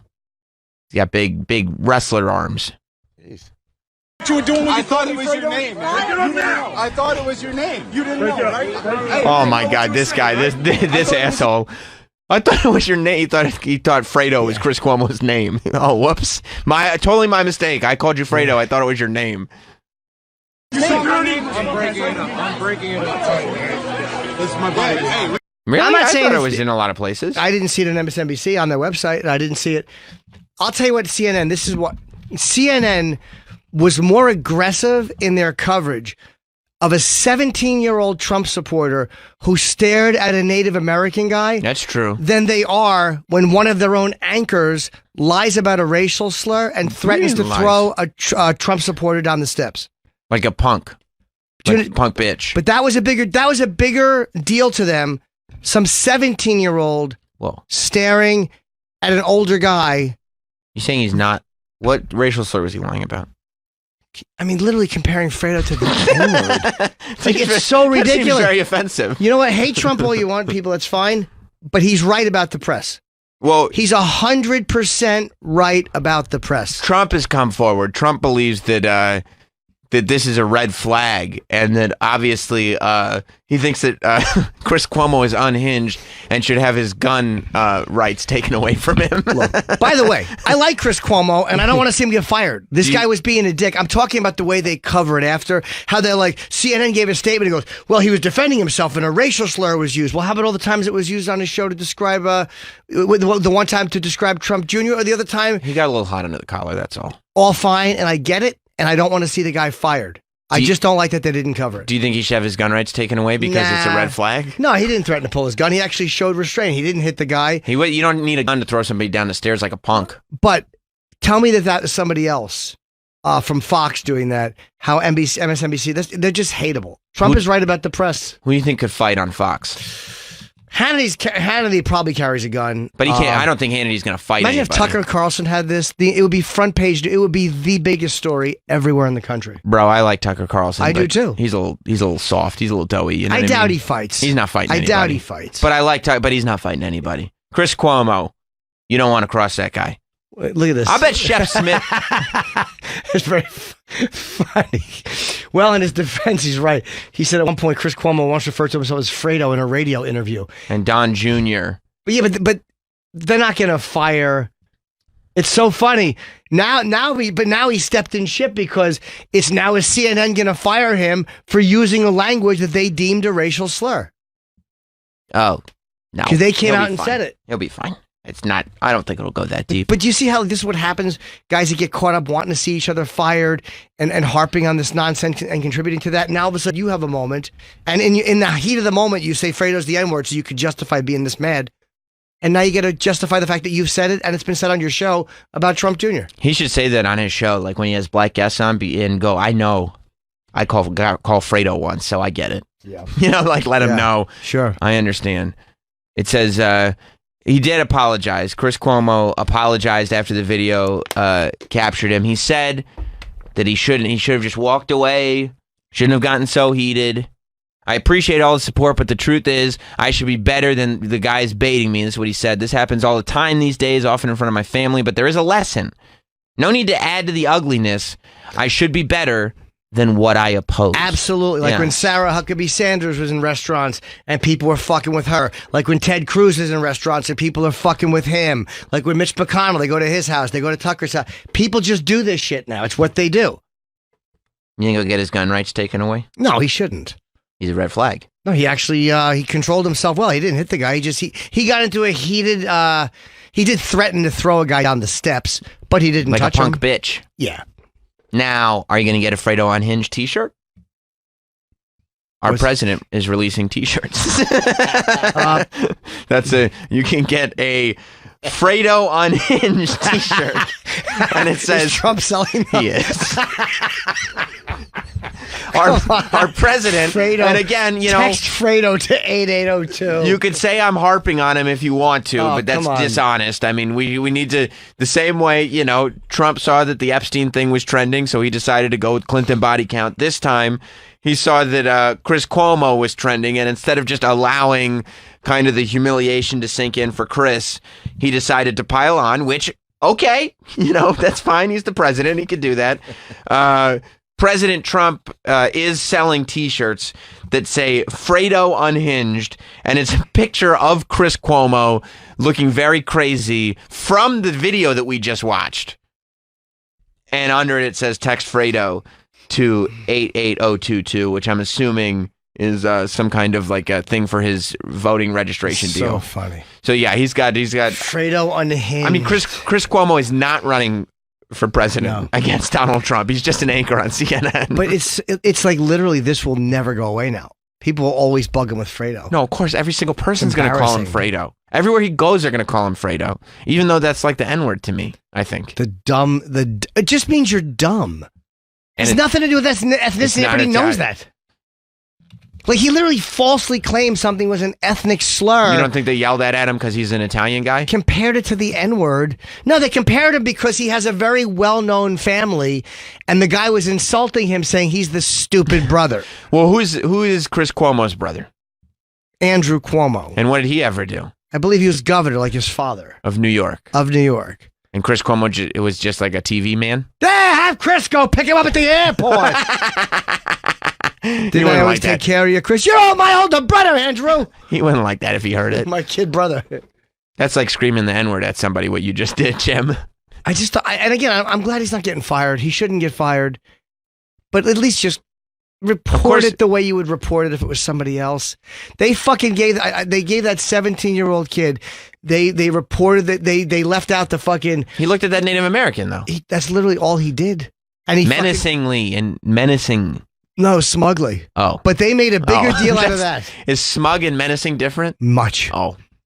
Made a much bigger deal out of that than they do one of their own anchors fucking threatening a Trump supporter. All right, if I could play devil's advocate, legally is one allowed to be smug in public? I don't think so. Or are you? No, I think it is against the law when confronted with someone who is deemed to be a darling of woke culture. You are not allowed to be smug. Smug. Okay. All right. So yeah, and if other people who are darlings of woke culture, yes, the Black Israelites, are screaming homosexual slurs and racial slurs, you are not to respond. You are to take it. The Trump campaign shop announced on their website, CNN's Chris Cuomo is Fredo! Exclamation point. And then the t-shirt is limited edition, and it went on sale yesterday. The truth hurts, says the Trump campaign. He totally lost it. Help us annoy Chris Cuomo and buy your Fredo unhinged tee now. Wow, that's awesome. One thing you have to give Trump is he is timely and topical. Oh, yeah, he got these t-shirts out quick. He really is. They must have put some kind of executive order out. Like, can you imagine? They're sitting there going like, Trump, I'm sorry, Mr. President, we need to figure out where you stand on this. He goes, wait. We need to get some of those Fredo t-shirts out there. We need to get a Fredo t-shirt made now. Fredo unhinged. Don't you think this is bad for Trump, though? Because he's always being accused of being racist. And now he's just openly using... it's true. Can you believe he's got a t-shirt that says the F word on it? That's what I'm saying. Like, it's unbelievable. Fredo unhinged. He didn't even put the asterisk where the E is. It says it Fredo, and I don't even like to spell that word. This hurts his case. This is bad. Yeah. Do you think people are going to do that when they're like... So entertaining. Trump is a racist. Oh, really? What did he ever say? He put Fredo on a t-shirt. Oh, shit. The sitting president of the United States made a Fredo is unhinged t-shirt. Fredo unhinged shirts to taunt a TV anchor. He did. It's great. A guy from CNN. He made t-shirts to annoy the guy from CNN. Yeah. To annoy him. Yeah. And he said, like, why would you do this? Because I want to annoy that guy. I don't like him. Trump was quoted saying he looked like a total out-of-control animal. He lost it. I think that what Chris Cuomo did was horrible, he says. Yeah, you're right. Trump is always like cool, calm, and collective. So Collected, you're right. Kyle in Alabama. Let's go to Kyle. Let's go to him. What's up, Kyle? Hey, guys. What's up? Hey, buddy. Before I get to what I was going to call about, it kind of reminds me of the Mulaney joke when it's saying if you're comparing the badness of two words and you won't even say one of them, that's the worst of the words. Yes. Fredo and the N-word. But no, I was curious if I have a joke like that I'm going to do soon. What's a joke? Okay. What's up, Kyle? Okay. Sorry. I was curious if y'all had heard or read about the Don Lemon allegation that's gone on too, but that's kind of being, I guess Fox News covered it, but nobody else is really. I read the story, like CNN, and again, I in full disclosure, I really like Don Lemon, so I hope this is not true. They said again, a year ago or whatever, that he put his hand down his pants and then shoved his fingers against the man's face saying, do you like pussy or dick? That seems really aggressive. That's very aggressive. Although Don Lemon does like to tip a few back, I hope that's not true. Remember, you guy didn't get his belly button pierced on New Year's Eve or something like that? Yeah, he's a wild. It's of him like getting sweat off of his testicles and rubbing it on a man's face, saying, "Do you like pussy or dick?" No, but I don't think like that's so far. First of all, it's a fair question. Yeah, you didn't want to make an assumption. Yeah, that's right. It might not even be true. And it's probably not true. I've seen him get drunk on New Year's. I mean, if he's getting drunk on New Year's, it's not. I'm saying he looks like he has a good time, and that he probably says some things drunk that he wouldn't normally say sober. I think that's true, but this is pretty far. I don't think it's pretty far. Rubbing your ball sweat on somebody and saying, "Do you like pussy or dick?" That's so far. Like, I don't know anybody that's ever done that, and I've known people that drink. Do you know people that do that? Like, that it's not that far for you? No, but I might start. Well, yeah, tip a few back. Yeah. It said here that he the plaintiff had offered to buy him a drink. And then Lemon vigorously rubbed his genitalia, removing his hand and shoved his index and middle fingers in the plaintiff's mustache and under the plaintiff's nose. Oh boy, flavor saver, huh? Yeah, that should teach you don't have a mustache in this day and age. I wish you would have done that to Sam. It would have been there forever. Bag sweat in your beard, your mustache. I wouldn't have been able to get it out to save my life. Yeah, I don't know if that's true. Yeah, I mean, it seems like an odd way to. So, Travis, you're saying that based on his behavior at New Year's, when he likes to get like things pierced and have a good time, you think that if he were drunk and somebody offered him a drink, hey, can I buy you a drink? He would masturbate himself and then rub his hand on the face of the man who just offered him a drink and ask, quote, "Do you like pussy or dick?" You think that's the way that would go down? I think it is plausible, just as I think Epstein being murdered is plausible. You think it's just you think the two are equivalent in likelihood? Well, no, I mean Epstein was definitely murdered. Okay, all right, that's your opinion. Yeah, well, that's the opinion of most. A lot of people feel that way, Travis. Yeah. A lot. Thank you, Kyle. Yeah, it'll be interesting to see if that story goes anywhere. I really want the Fredo story to continue forever, though. I mean, it's just so funny because to watch a news anchor lose is cool. That's funny. But then to hear him equate the Fredo word to the N word. And you just get I mean, it's fun on so many different levels. Yeah. Plus, he's like the most jacked dude on the news. Yep. I think people will definitely bring it up on the air all the time. Hey, Sean Hannity. He has I'm saying like on his show, like he has conservatives on all the time. Yeah. And like, one of them's gonna be like, "Look, Fredo. Hey, Fredo, why don't you stop interrupting me, okay?" Giuliani. Well, Giuliani is not that quick anymore. That's true. I don't think Giuliani will get there. He'd call Michael instead. Yeah, listen, Michael. What? He's the good one. Sean Hannity came to Chris Cuomo's defense, even though Sean Hannity is on the other side of the fence. But he's also caught a lot of shit from people. Sean Hannity gets, he gets a lot of hate. He does get a lot of hate, but he had his fan base throwing Keurigs out their window not too long ago. He said, CNN, even after Fox News star Sean Hannity are defending, CNN and even Fox News star Sean Hannity are defending anchor Chris Cuomo on Monday night after a conservative media personality posted the video. Hannity is Cuomo's time slot rival. They're running head to head. And Hannity wrote on Twitter, "I say good for Chris Cuomo. He's out with his 9-year-old daughter and his wife, and this guy is being a jackass in front of his family. In my honest opinion, Chris Cuomo has zero to apologize for. He's the one who deserves the apology." When I watched the video, I thought it's hilarious watching a guy get mad. Yeah. I thought it's hilarious watching a guy equate Fredo with the N-word. Yeah. But I also was like, yeah, man, if I was all jacked up and some guy was yelling stupid shit at me in front of my family, I'd want to go physically threaten him too, because I have the ability to beat somebody up. That is true. Would probably feel pretty good. That's true. I didn't really, as I was watching this, I liked that Chris Cuomo wasn't that, like, pussified, I'm on TV, I got to watch myself guy. I liked that he was like, no, dude, you want to say dumb shit? Say it to my face. Yeah, he didn't. I'll throw you down the stairs, bitch. He didn't kowtow to the whims. Is that Cuomo? He's like gigantic. See? When you're that big, people shouldn't be allowed to yell things at you in front of your family publicly without getting threatened to get thrown down a flight of stairs. He has every right. He's worked very hard on his body, on his physical training. Clearly he's not the intellectual of the family. Is Mario Cuomo still alive? I think Mario's still alive.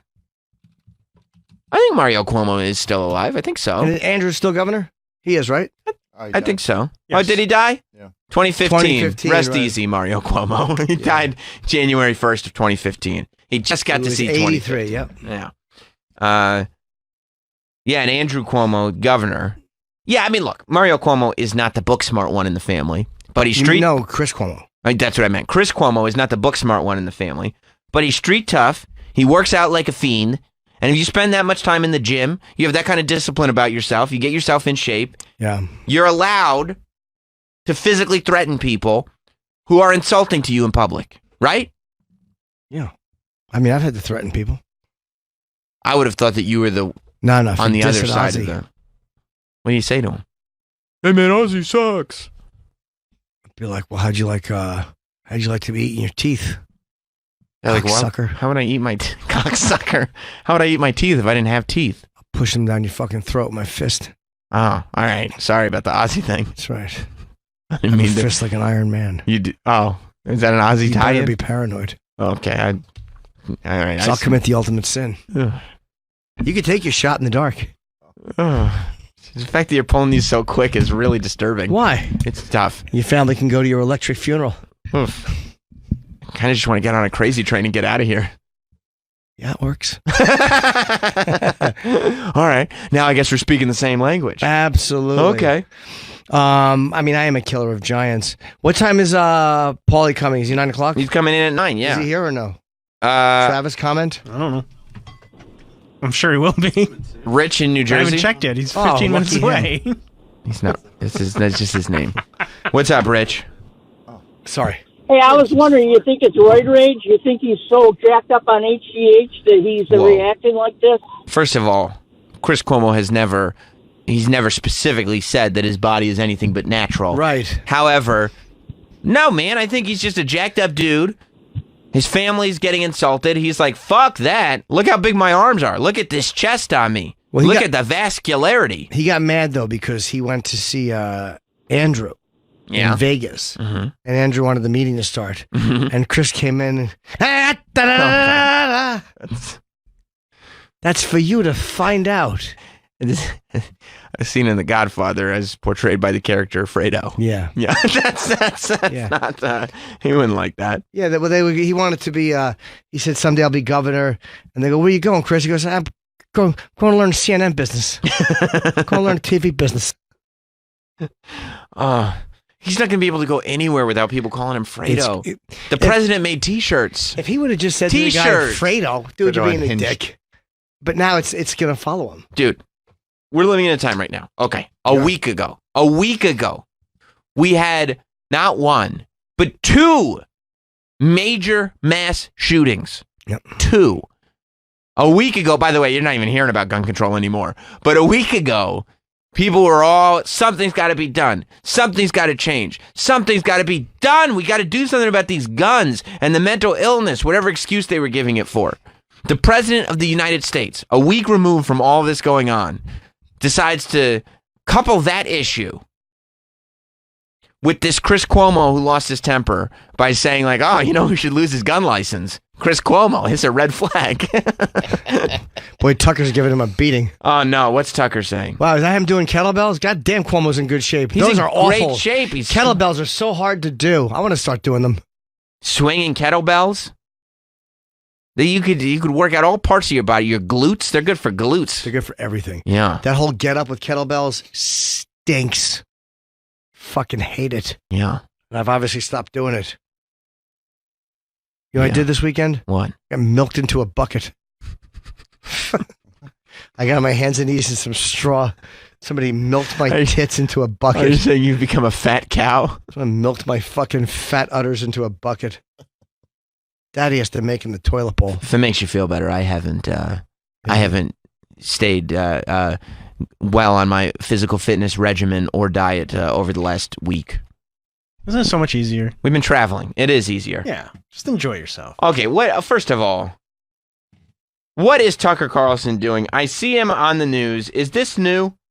It was posted on the 13th of August. Yeah, it's about the shirts. It looks new. Is this Tucker Carlson comment? Does he think it's offensive? I think it's offensive. I don't know if the president of the United States of America should be putting out T-shirts for sale to make fun of an anchor from CNN. Something tells me Tucker's behind it.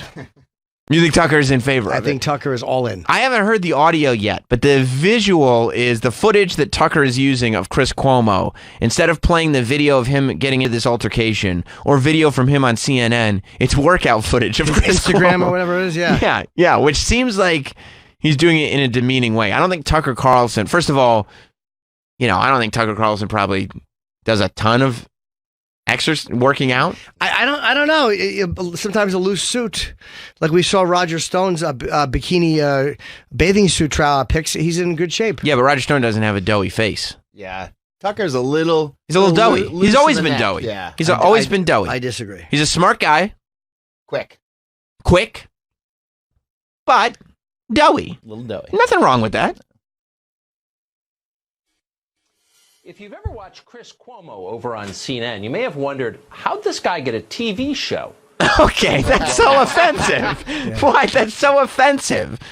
To start with that, and he's saying, how'd this guy get a TV show while he's watching Chris Cuomo do like fucking arm pumps behind him?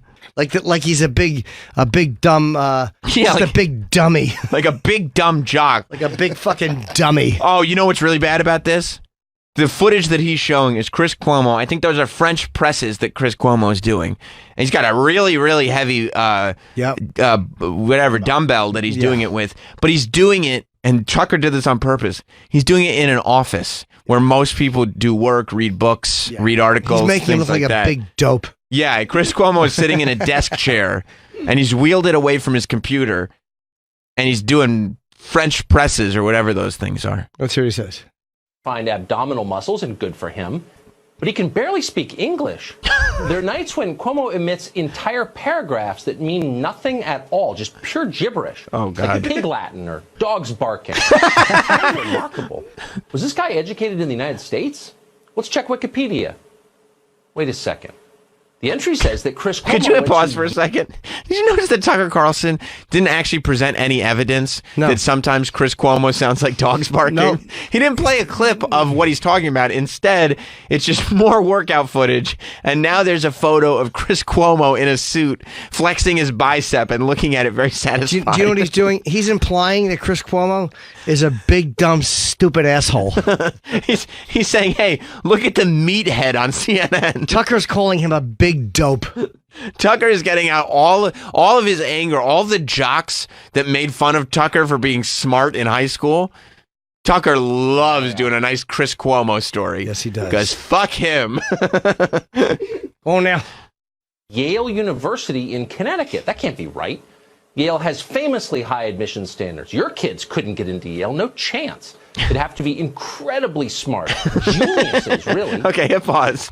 He's saying incredibly smart and geniuses while he's showing. Now it's not just in the side screen. It's a full screen shot of Chris Cuomo. His face. Just his face, shot from below, looking tired as he's doing some kind of cardio exercise. Yeah, he's making him look fucking stupid. And now he's doing kettlebell swings, saying, how could this big dumb galoot get into Yale?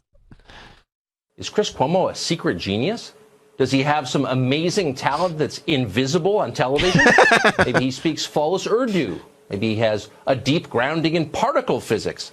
Perhaps he can calculate pi to the final digit.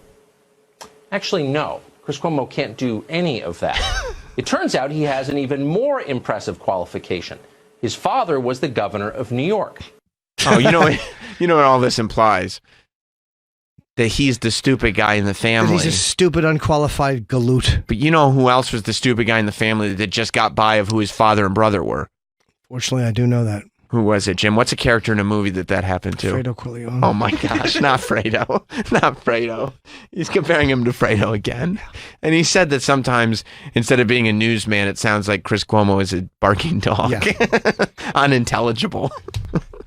Daddy's going to make it in his pants if we don't go. Okay, you have to do a sit? No, I think a stand. Okay, well, you go do a stand. You're going to be in Baltimore this weekend? Timonium, Friday, Saturday. Okay, Timonium, Friday, Saturday. And then Buffalo, first week of September. Buffalo. We got a lot to do. Pauly Shore is coming in. It'll be nice to get an update from him. Stay tuned. We'll be right back.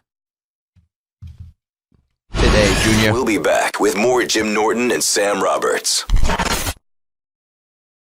He said he's scared. Why are you scared? Don't be scared. It's East Coast versus West Coast, bro. He's saying it's. You're safe here. He's saying it's East Coast versus West Coast. This is like the old school hip hop beefs. I mean? Yeah. I can't just, I could be set up. You know what I mean? You guys can have some tricks up your fucking sleeve and shit. No, you're right. We have nothing. It's good. I like the beard, bro. Thank you very much. It's good. It's good to have a healthy paranoia everywhere that you go. You just never know, do you? See, the bell of honor. He's ringing it for This is an himself. old school bell. Yeah, it's a great bell. The fans love it. It's a new feature. They've really taken to it. Yeah, did you think that of all the radio shows you'd be doing, this would be the one that would still have a cowbell in studio for you? I've always been a fan of the cowbell. You know Really? what I mean? Yeah, because it's like call to action. You know what I mean? Yes. It is. People respond to it. You can't ignore it. No, it's like, hey, we're here. It's like even like if people are like you're at a deli. Mm-hmm. You know what I mean? You want to grab a ticket, like for hey, we're here. You know what I mean? Yeah, you're always worried you're not gonna hear your number getting called. Yeah, cowbell is. But if they do a cowbell before Sure. every number, you're gonna hear every number. Yeah. Do you use it or is it just sitting there? I use it. It's Jim's bell of honor that he rings for the guests. Yeah, I ring it sometimes. Other times just to make wake the listeners up, or just to get some attention for myself. Right. Sometimes if Sam's talking, I'll just interrupt like that, and everybody looks at me, and I say something. Or if you don't have any Great. jokes, you could just ring the bell. Thanks for having me, guys. Thanks for being here, Paulie Here Shore. we are. Did you just? Are we rolling? Yes, We're we on. are. This is live. Now, God did you just? damn it, I need a better introduction. Give me a better A introduction. better All right. introduction? I'm trying to take it back to old school, dude. Everything's too fucking chill now. Yeah, we'll do it. We'll do a better Sure, introduction. you know him from da-da-da-da-da. Okay. Okay. All right. All right. Our guest this morning. I mean, what a great I guest. think that's enough. Hold on, I didn't get to the credits yet, though. Okay. Yeah. You know him if you've seen Encino Man. If you had MTV from 1989 to 1994, he was a VJ. I mean, he hosted Spring Breaks.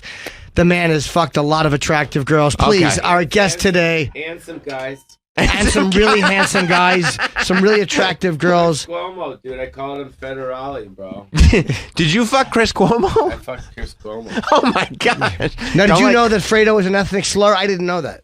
I did not know that. I know. Chris Cuomo said it's equivalent to the N-word. Yeah. That's the word. Well, Yeah. I liked his video. I thought that was cool. I liked him snapping. Yeah, Me it was too. fun. It was always fun to watch. Well, but the thing is, that's who he really is. Yeah. Which is cool. Yeah. There's nothing wrong with that. He's like, if you watch him host his show on CNN, he always looks like he's gonna snap. Right, he's got that big neck with all the veins bulging Yeah, and he's in got it. a black. I don't understand why he always wears a black jacket. That's his look. I It's his know, look. but it's not a good look. It's like that's for the Oscars. That's true. You know what I mean? It's like It's not welcoming. but that's more. It's like a funeral, the Oscars. This is not. You know what I mean? Mix it up. It's a I don't know little why he too doesn't. formal. Maybe a pinstripe or a dark blue suit. Yeah, he should Even just a gray. Mix it up. Something different. But I like that he snapped because that's who the guy is. Have you ever snapped in public? I mean, I'm sure you got people coming up to you all the time with some dumb shit. Man, I don't know if I've ever snapped before. I probably have. Has a fan ever pushed you to snap? Some of my assistants have. Yeah. Yeah. Why? You have an assistant? Never had one. I mean, Kenny does work for me. He's not an assistant. He's a road manager. But no, It's I've never tough. had one. It's tough. Assistants are really hard to come by. How you mean good Because- assistants? A good assistant. Yeah. What's a common thing that you'll go like, oh, fuck, another bad one? Well, most of them don't want to be there. Do you understand? Right. Like most assistants do not want to be there. You know, most assistants, they don't want to be assisting. Right. So you could feel the energy when Right. you're working with them. It's not like when you're coming up with stuff, say, hey, let's do this. You can feel like a resistance, because they're pretty much like composing emails and doing attachments and scanning and assisting you with your and day to flights. day. What's worse than booking fucking flights? It's a nightmare, and Who I want books my your flights. Kenny does, and he's fucking knows more about the flights than the airlines do. There's no one will Shit, ever what's be his better. number? He's the best. I gotta use him. Yeah, he really knows what he's doing. He's very thorough. So like you sense a resentment, like you're No, asking them not to a do. resentment, a Okay. resistance. Resistant. So you don't. Yeah, it's almost like, being fucked in the ass. Sure. Most people don't like that. Yeah, but it does Right. grow on you. You can learn to accept anything, right? But you know what I'm saying? It's Yeah. like, it's not. But why is do there they sign up I if think they're there not- needs to be a website called "I really want to be an assistant" because it's not a job. It's not a job that that most people, So why are they signing up? Where are you finding these people? Why are they signing up to be your assistant if they don't even want to do it to start with? Or are you too demanding? I think it's a combo. How long does it usually take you to realize this is a mistake? Or how long does it take them to realize that it's a mistake? Well, no, the thing is, it's like with me, it's like I am a certain way, and everyone thinks that I'm a certain way, but then when you start working with me, I'm not that way. They think you're flaky or flighty, and they're like, no, this is business, and you have a schedule. Yeah, I'm like really like organized and anal and all my shit. You know what you want. Yeah, all my stuff. But I think like, I mean, you've heard of the old school like assistants for like old Hollywood, like they've been there for years, Yeah. and they're cool with it. Those are the type of people that are cool with it. But because, I mean, I was even talking to, I don't want to mention names, but someone who's very prestigious in the music business. Jeffrey Epstein? No, I was thinking of R. Kelly. Oh. And he was just telling me how hard it is to get employers these days to do things. Employers? People that work under. Because employees, yeah. Because people are so like all over the place. Are you good at firing somebody? I think it's almost like breaking up with a chick. It's building. Right. And then I it's like, have you ever, been with a chick that you've been with for a while, and then you know that you're not supposed to be with them, and then you're like going, fuck, how am I going to do this? So it just kind of builds. And eventually they feel it too. Yeah. The assistant feels it too. But a couple of, years ago, one of your, I guess it was an intern or an ex-assistant or whoever they were, wrote this like article for Vice talking about how much it sucked working for Pauly Shore. And I'm like reading the article and I'm going like, it's just, there's nothing, it's supposed to be this tell-all piece. Yeah. And it's just regular work that you would think an assistant would do. I think that guy was mad because I had him carry my merch bag up the stairs to the Comedy Store. But because my office is on the third floor. Is that his job? He's an assistant. No, it's just one of his things. Yeah. It was just like, I can't carry it. You know what I mean? So it's like, it's a big merch bag, I mean, you go on the road, you got to give the merch out, sell the merch, whatever. But why do you have a person and then you carry your own shit and you're paying the person, like the person you're paying can carry the shit? Yeah. No? Yeah. I think it's just about paying your dues. I think a lot of kids don't want to do that. I mean, if you look at it now, the society, everyone's on the birds. Everyone's got their office set up at fucking Starbucks. Mm-hmm. People are air fucking having a job. Right. Because day to day, you can get by. Yeah, a bird, those fucking little scooters, it costs nothing to get around. So you don't need a fucking car. No license, yeah. You don't need a car. And then, if you want to set up your computer, you can work at Starbucks for free. You don't have an office. Right. And then, if you need to go somewhere, you can go Airbnb, or if you need to Airbnb, you know what I mean? Yeah, I'll never do Airbnb. I might have done it once. It scares me because people. I don't want to be in somebody's fucking space. A hotel I like better, even though it's. I'm the same way, but people people love Airbnb, especially people that travel a lot. Some people love staying in other people's houses instead of hotels. I don't. Oh, would you ever let them be? I would never let people stay in my fucking house. No. Look to my shit. No. I've Airbnb before. I don't mind it. Like when I played the Hyenas, Hyenas. Where's that? In it's a great room in Texas. I never did it. Oh, dude, you got to do it. What part Randy of Texas? Butler, have him book you there. It's great. It's basically Plano, it's Dallas, and it's Fort Worth. He's got 3 rooms, and they're awesome. Oh, okay. And I've heard of it. Yeah, you play like a Friday. You do Plano. Saturday do Fort Worth, Sunday or whatever, it's Dallas, but you stay in one hotel and you just kind of half-hour drives. Oh, okay. It's awesome. Yeah, I would kind of like that. It's great, but it's great. He's great. You do great out there. So what's what's your process then? Do you change up your process for how you hire these people if the turnover is so quick or No, I'm just at a place right now where I don't need an assistant. Right, you just do it yourself. No, I have people that temp that kind of come in that have been with me for a long time. I got a kid named Youssef. I got my friend Eric. I got my friend Michael. Everyone's got other gigs, so I'll like book them way in advance. And a lot of these guys, this guy Youssef, he's a friend of mine and also my assistant. He also, drives around weed, or he's a weed person, delivery guy. Yeah. So he does that in the day. Then at night he'll come in and we'll bang out some emails and organize. So, but he doesn't resent the work. He does after 2-3 hours. Okay. Well, do you have to Because it's hard, dude. Do you have to do certain hours? Like, because like Lady Gaga's assistant sued her because she's like, oh, she wanted me to work all these hours with no overtime. It's like, how do you establish an assistant's hours? I know. If you wake up in a weird hour and you got thoughts at one night, write this email. What are the hours? That's the point, right? Of having an assistant is so that you have these thoughts and you're like, I can call. I'm going to hire this person. I think the way I have it organized now is the best, which is you just do an hourly thing and you have like 3 or 4 different assistants. And they're all good at different things. Okay. And I also have a social media girl, Beth Hoops, out of St. Louis that I met actually when I did the St. Louis Funny Bone. Have you ever played that room? No. Oh my God, another great room. Is it? It's the oldest Funny Bone in America. And it's a great room. So I met her. She was doing the social media for the club, and then she does it for a couple comics. I'm like, fuck, this chick's awesome. And then I got together with her, and she just does my social from St. Louis. But does she see? I have somebody who looks at certain analytics and tells me good times, but I would never I don't like anybody tweeting for me or doing any of that it's stuff. not that. It's mostly like photos and videos. She posts that, and then like flyers for clubs. Right. You know what I mean? Like the ads and the multimedia stuff. Yeah, she's good at that, and she's into it. She's excited. So I have a pretty good team now. Yeah. Do you obsess over ticket counts when you're on the road? Well, it's kind of like one of those things. Like if the club's not telling you anything, then you're not sold out yet. Right. You know what I mean? So then it's kind of like an underlying thing. If you're sold out, they tell you. What's worse than when you walk in through the kitchen and the first show's about to start or whatever, you have 10 minutes and you can hear like the little random chatter and it's not the chatter of a full room. Oh, like It's you can the hear individual conversations? Dude, it's a smattering of people, or it's half full and you're like, oh, you can just hear it. You don't want to look. The thing is with me, like, I don't mind performing in front of half full rooms or rooms that are not sold out.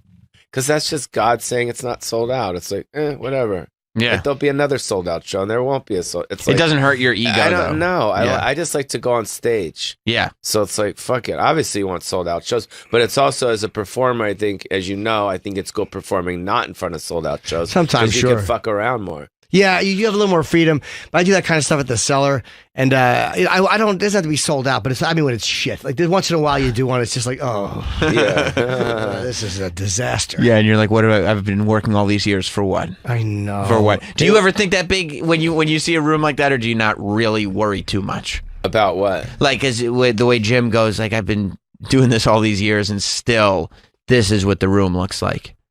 Or do you just go, this is tonight? We'll see what happens tomorrow. As long as there's other shows that are doing well that weekend. Yeah, I see. You know what I mean? Because everyone knows a Friday second show's the worst. Yep. And everyone knows like a Sunday show's okay. And a Saturday show, first show, sells out. Yeah, sells out. So it's like, whatever. We're still making money doing what we love. It's like at the end of the day, your check's not as big.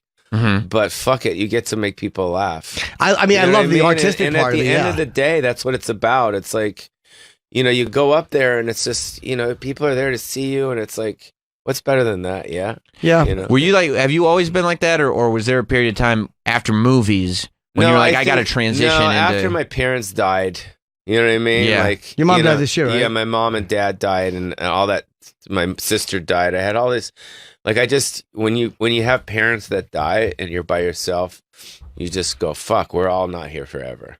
Period. I got. And then you all obviously people are listening, and you guys I don't know you personally too well, obviously, but I assume you have relatives and aunts and uncles and cousins and people that have died. That's you know right. What I mean, it's fucked up. You know Yeah. what I mean? And it makes you just kind of like look at life, go fuck. Like for me, like I just kind of say, at the end of every day, I'm almost like God gave me another day, because think about how many people die of cancer. Oh my Fuck, God, dude. yeah. And that you don't know, like people like get brain. My friend Gary died of brain cancer. You know Gary, fucking Gary Garfinkel. I don't think I know him. Showtime. Didn't you do stuff at Showtime? No. Never? No. Oh. Never Showtime. Well, he was a friend that worked there, and he got brain cancer. My point is that the older you get, I think the more you realize, like, shit, we're not here forever. Yeah, it fucked me up the other day. I was like, we've been waiting on a bill from an electrician that did work in our house. And my dad called, and I'm like, that bill, no. you don't have to worry about that bill. I was like, my why God, not? He died. He's like, because he got colon cancer and died. I'm like, what the fuck? Well, you know and what? the bill is just, all right. Yeah, you probably have to still pay his family. Well, I don't think the bill's going to be coming. He's, Yeah, he's an old school guy. He just had it down in a notebook. How much or was something. I don't know. I didn't get the bill. Oh, okay. Well, all right, so silver lining. Yeah, so what I'm saying is sometimes it's good news. Yeah, the but I complaints. don't know. I think, I'm 51 now, so it's like, I got 30 more years left here. Is that what you're counting on? I mean, if I'm lucky, Right. if you make it to 80, you I want to win. make it past then. I'm 51 too. I want to make it past. How much time? Well, with your fucking I don't social sleep well. behavior? I don't sleep well, but I eat okay. I don't drink. I don't do Do you drugs. go exercise? Yeah. Yeah. Yeah. I think that's important. Have you always been because you've always been an in-shape guy. Yeah. Have you always had like I've always exercise, Yes, eat right? yes. But you used to party a lot, right? Do you still party? I never really partied that hard. Really? No, it was not. Not like I always had that saying, it's okay to dance with the devil, don't become the devil. I see. Meaning, because I grew up around all these comedians that were getting fucked up, and I always kind of knew, like, oh shit, those guys are at another level. I guess Like, it goes I one way or saw- the other. Like you were with Kinnison, like really early on. Yes, and he was fucking partying a lot. Right. You know what I mean? But I also, I'm a Jewish kid from Beverly Hills. Mhm. Okay, so it's like not saying that like that. I mean, I'm a little neurotic. You know what I mean? Like I'm not the kid. I'm not the guy from a small town that like all of a sudden made it and. Like, oh, drugs. I Right. saw it my whole life. Even growing up when I was a kid, like, my brother was best friends with Griffin O'Neill, Ryan O'Neill's son, and Farrah Fawcett, and all that. Like back, Donovan Leach and Mike Messick, and we used to go to this club called the Odyssey, and all these people. This was early Hollywood, like. Kids were fucking getting fucked up. It was like less than zero. What did you say? That's Yes, how it yeah. was. I don't know if you guys remember that movie. Sure, Julian gives good head and is dead. That was what they wrote on the wall of fucking Robert Downey Jr. You do remember that movie? Yeah, I do. It's a great movie. James Spader was Yeah. great in that. Who's the guy?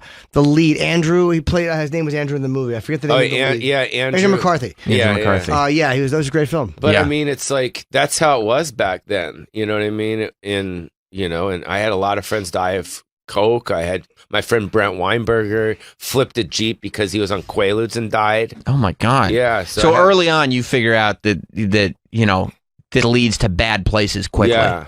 And also the fact is, I'm fortunate. Knock on wood. I don't have that. I'm not a drug addict. Meaning, like, or an alcoholic. Like, if I go out, at the most I'll have is 3 drinks.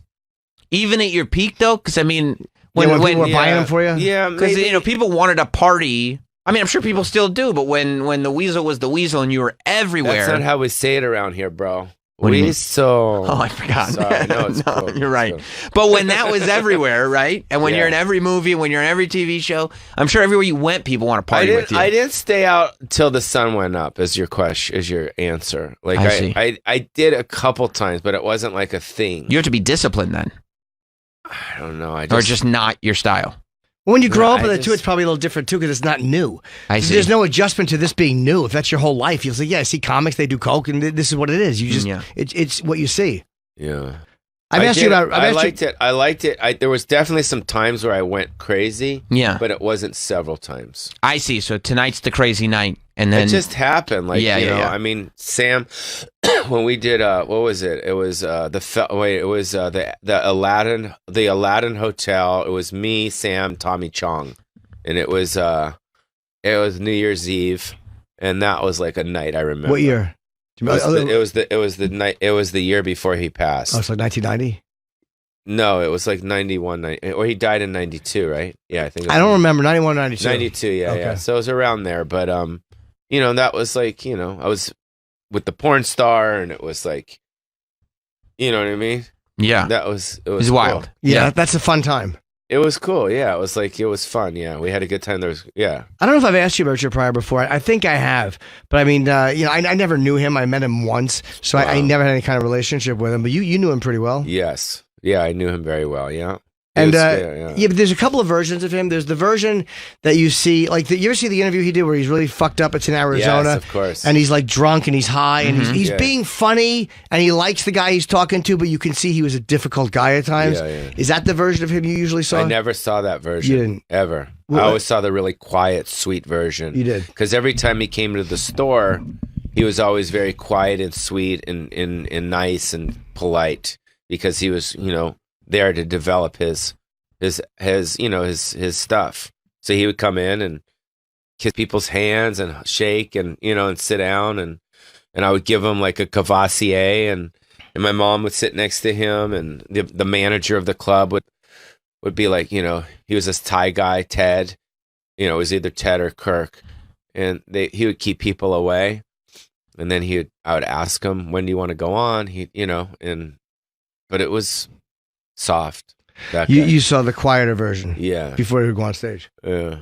When you blew up, were other comics shitty to you, or did they like you because they knew you from the time you were young? I think that's a good question. It's kind of a combo, I think.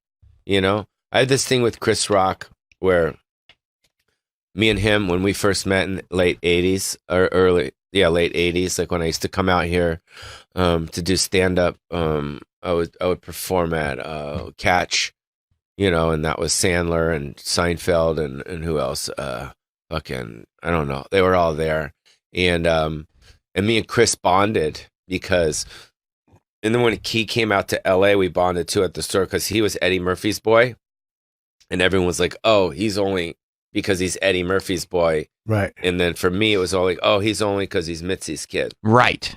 And that was like this thing that we had. You both had like something attached to why you were doing well in people's eyes. Yeah. Yeah. So yeah, it is what it is. You know what I mean? Yeah. It's like, what are you going to do? It's like, but I think, thank God I cut through it and I starred in all these movies, and people in middle America, they don't know who my mom is. They don't know who the Comedy Store is. Totally. They just know you from MTV and the films. Yeah, they know me, my comedy, my MTV podcasts, whatever, doing things like that. Do you still do stuff too? I know at one point you were doing stuff like slides on stage. You were kind of walking through film. I didn't see it, but I just remember thinking it was an interesting idea to kind of do a show, like a one-man show built around. Yeah, I was a long time ago. I did that. I forgot what part of my act that was, but yeah, we used to do a slideshow. But yeah, I'm gonna start working on all that stuff now. I'm gonna put together a book, one-man show, documentary, all that stuff. Were you with your mom at the end? You were with her. I think that's good. Yeah, for 15 years. It's kind of easier, not easier, but I'm sure it helps if you know somebody is not well, because at least you get to be there and do what you have to do. Yeah, as opposed to was interesting, get your last moments. Which was interesting. You learn a lot on hospice. Have you ever experienced putting anyone down on hospice? No. It's fucking wild. I'll bet. Oh my God, dude. It's a whole other fucking world. Well, do you have to suggest Hospice is crazy. Why is that? Well, first of all, the person's going to pass. Right. They're not going to get better. This is your last stop. This is your last stop. Yeah. Do they know it too? Like when you're bringing someone there, do you tell her that, or does she go, look, I know what this is, or is there still like you kind of keep it upbeat? I think people aren't stupid. Even my dad, he was on hospice, and my mom was on hospice. I think that I mean, especially when people are leaning over you, crying, and basically saying like, hey, I love you, and blah, blah, blah. Yeah, they're stopping by for their last visit. Dude, it was fucking crazy, dude. It was my sister died this last year, and I had to say my goodbyes in a Hooters parking lot. Why? Because I was on the road. You were on the phone? Yeah, I was on the phone. And I was with Sandy Danto. Sandy, he's a comedian. We were at Hooters. We were having lunch in, I don't know, some small town. Uh-huh. And then the doctor calls and says, it's time. I'm like, fuck. Well, so you knew she was sick. It was not sudden. Yeah. Okay. She had been sick. And I didn't know it was going to be that. You know what I mean? So they call me, and then I'm pretty much like crying in a Hooters parking lot saying goodbye to my sister. Sandy, it's okay. Had you finished your lunch, or did you have to excuse yourself from lunch, go into the parking lot, and then come back and finish? Yeah. You had to go back and finish after? Yeah. That's tough. That's tough. It was fucked up. But still delightfully tacky inside. How long did you talk for? Like 5 minutes. What do you say at the end? Like you say, like how do you wrap? You just kind of open up your heart and you just say, hey, it's hard to remember because I was like in the moment. Yeah. You didn't have any sauce in your beer, did you? No, I didn't have a beer back then. Oh, okay. No, it was just basically saying like, hey, everything's fine. You're gonna be okay. I love you so much, and fuck, I don't know what else to say. Could she talk, or was she just listening? No, but just listening. But my point that I was gonna say is the last thing that goes with people, and I didn't know this, is fucking hearing. Like even if a person is like that, they could still hear. So if you have anything to say, they hear it. Just say, wow. Because but my point is, that's what I heard about the hospice. That's when I talked to the hospice nurse, because, you don't know. You ask 50,000 questions. When's it going to happen? I mean, if you ask me anything about that, I could talk for hours about just how the whole thing goes down. It's so wild. Isn't that what they said about Patrice when he was in the hospital, that you have to be careful what you say in the room? There was a sign on the door. We went in, Matt and I went to see him. This was after his stroke. Yeah. And there was a sign that said, Mr. O'Neill may be able to hear you. Yeah. They weren't sure because it was a stroke and he couldn't do anything. But yeah, he can't react, but he can maybe still hear. People have come out of comas and said, I heard everything for 15 years. Exactly. Which is a lot of shit talking, I'm sure.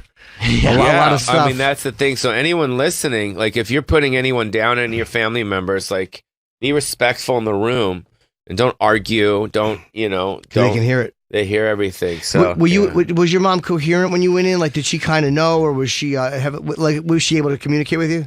There was no communication, but you can still feel that she was feeling it. I mean, she's your mom, she's your mom, so I mean, what she feels. Mm-hmm. And so that's the last thing to go. And another thing that's very interesting, and then I didn't know this, is that you can go like 15 days with no food or water, because pretty much what happens is when you're dying, like like my mom's throat started to kind of tighten up. Mm-hmm. You can't eat. And if you can't eat, you can't live. And if you can't drink water, you can't live. So what happens is the reason why, she could live so many days without food or water is because your body starts eating your body. So the protein and the fat start feeding off of each other. That's why you see people like in the Jewish kind of, the Holocaust, where the people don't eat for so long and it's just their bodies eating their body. So it's feeding itself. I didn't know that. No, I had no idea. Isn't that wild? That's crazy. Yeah, I heard only a few days without water. Food. No, you can go, but you're literally lying there. You can't like live with all that and walk around. Right, I right. mean, you can't like expend any energy. No, you're just lying there. And my dad too. You just stop eating and drinking, and then obviously I'm freaking out, going because I think it's torture. Yeah, I'm like, where the fuck is the morphine? This isn't fucking cool. Yeah, but they're like, and then they say, no, they're okay. They're okay. And I'm like, really? They don't seem okay. And do they like, know that they're okay? That's what they say. Yeah, I know. And then also I said to my mom, how do you know it's enough? And then they said, when she starts tearing, that's when she's in pain. When she starts tearing, and that's when you give just a little bit of morphine. You know what I mean? It's fucking crazy, dude. Yeah, you don't that eat to that whole world. point. Yeah. If I were you guys, I get someone that does hospice on. We this know a fucking doctor. Show. We have a doctor friend. Steve. Yeah, but does he know hospice? Oh, he works in hospice. that's where he works. That's what he does. Dude, Yeah. that's fucking because I think educate fucking having a job. Right, because Yeah. day to day you can get by. Yeah, a bird, those fucking little scooters, it costs nothing to get around, so you don't need a fucking car. No license. Yeah. You Right. don't need a car. And then, if you want to set up your computer, you can work at Starbucks for free. You don't have an office. Right. And then, if you need to go somewhere, you can go Airbnb, or if you need to Airbnb, you know what I mean? Yeah, you I'll can never do Airbnb. I might have done it once. It scares me because people. I don't want to be in somebody's fucking space. A hotel I like better, even though it's. I'm the same way, but people love Airbnb, especially people that travel a lot. Some people love staying in other people's houses instead of hotels. I don't. Would you ever let them be? I would never let people stay in my fucking house. No. Look to my shit. No. I've Airbnb before. I don't mind it. Like when I played the Hyenas, Hyenas. Where's that? In it's a great room in Texas. I never did it. Oh, dude, you got to do it. What part Randy of Texas? Butler, have him book you there. It's great. It's basically Plano, it's Dallas, and it's Fort Worth. He's got 3 rooms, and they're awesome. Oh, okay. And I've heard of it. Yeah, you play like a Friday, you do Plano. Saturday do Fort Worth, Sunday or whatever, it's Dallas, but you stay in one hotel and you just kind of half-hour drives. Oh, okay. It's awesome. Yeah, I would kind of like that. It's great, but it's great. He's great. You do great out there. So what's Randy Butler, So what's your process? Then do you change up your process for how you hire these people if the turnover is so quick, or? No, I'm just at a place right now where I don't need an assistant. Right, you just do it yourself. No, I have people that temp that kind of come in that have Mm-hmm. been with me for a long time. I got a kid named Youssef. I got my friend Eric. I got my friend Michael. Everyone's got other gigs, so I'll like book them way in advance. And a lot of these guys, this guy Yusuf, he's a friend of mine and also my assistant. He also, drives around weed, or he's a weed person, delivery guy. Yeah. So he does that in the day. Then at night he'll come in and we'll bang out some emails and organize. So, but he doesn't resent the work. He does after 2-3 hours. Okay. Because it's hard, dude. Do you have to do certain hours? Because like Lady Gaga's assistant sued her because she's like, oh, she wanted me to work all these hours with no overtime. It's like, how do you establish an assistant's hours? I know. If you wake up in a weird hour and you got thoughts at one night, write this email. What are the hours? That's the point, right? Of having an assistant is so that you have these thoughts and you're like, I can call. I'm going to hire this person. I think the way I have it organized now is the best, which is you just do an hourly thing and you have like 3 or 4. Different assistants, and they're all good at different things. Okay. And I also have a social media girl, Beth Hoops, out of St. Louis that I met actually when I did the St. Louis Funny Bone. Have you ever played that room? No. Oh my God, another great room. Is it? It's the oldest Funny Bone in America. And it's a great room. So I met her. She was doing the social media for the club, and then she does it for a couple comics. I'm like, fuck, this chick's awesome. And then I got together with her, and she just does my social from St. Louis. But does she see? I have somebody who looks at certain analytics and tells me good times, but I would never I don't like anybody tweeting for me or doing any of that it's stuff. not that. It's mostly like photos and videos. She posts that, and then like flyers for clubs. Right. You know what I mean? Like the ads and the multimedia stuff. Yeah, she's good at that, and she's into it. She's excited. So I have a pretty good team now. Yeah. Do you obsess over ticket counts when you're on the road? Well, it's kind of like one of those things. Like if the club's not telling you anything, then you're not sold out yet. Right. You know what I mean? So then it's kind of like an underlying thing. If you're sold out, they tell you. What's worse than when you walk in through the kitchen and the first show's about to start or whatever, you have 10 minutes and you can hear like the little random chatter and it's not the chatter of a full room. Oh, like you can hear individual conversations? Dude, it's a smattering of people or it's half full and you're like, oh, you can just hear it. You don't want to look. The thing is with me, like I don't mind performing in front of half full rooms or rooms that are not sold out. Because that's just God saying it's not sold out. It's like, whatever. Yeah, like there'll be another sold out show, and there won't be a sold. It doesn't hurt your ego. I don't know. Yeah. I just like to go on stage. Yeah. So it's like fuck it. Obviously, you want sold out shows, but it's also as a performer. I think, as you know, I think it's good performing not in front of sold out shows. Sometimes, you can fuck around more. Yeah, you have a little more freedom. But I do that kind of stuff at the cellar, and I don't. It doesn't have to be sold out, but when it's shit. Like once in a while you do one, it's just like, oh, yeah, this is a disaster. Yeah, and you're like, what? I've been working all these years for what? I know. For what? Do you ever think that big when you see a room like that, or do you not really worry too much about what? Like, the way Jim goes, like I've been doing this all these years, and still, this is what the room looks like. Or do you just go, this is tonight? We'll see what happens tomorrow. As long as there's other shows that are doing well that weekend. Yeah, I see. You know what I mean? Because everyone knows a Friday second show's the worst. Yep. And everyone knows like a Sunday show's okay. And a Saturday show, first show, sells out. Yeah, sells out. So it's like, whatever. We're still making money doing what we love. Yeah, it's like at the end of the day, your check's not as big. Mm-hmm. But fuck it, you get to make people laugh. I mean, I love the artistic and part of it. And at the end of the day, that's what it's about. It's like, you go up there and it's just, people are there to see you, and it's like, what's better than that? Yeah. Yeah. Were you have you always been like that, or was there a period of time after movies when you're like, I got to transition? No, into... after my parents died. You know what I mean? Yeah. Like your mom died this year, right? Yeah, my mom and dad died, and all that. My sister died. I had all this. Like I just when you have parents that die and you're by yourself, you just go, fuck. We're all not here forever. Period. I got. And then you all obviously people are listening, and you guys I don't know you personally too well, obviously, but I assume you have relatives and aunts and uncles and cousins and people that have died. That's you know right. What I mean, it's fucked up. You know what I mean? And it makes you just kind of like look at life, go fuck. Like for me, like I just kind of say, at the end of every day, I'm almost like God gave me another day, because think about how many people die of cancer. Oh my God, dude. yeah. And that you don't know, like people like get brain. My friend Gary died of brain cancer. You know Gary, fucking Gary Garfinkel. I don't think I know him. Showtime. Didn't you do stuff at Showtime? No. Never? No. Oh. Never Showtime. Well, he was a friend that worked there, and he got brain cancer.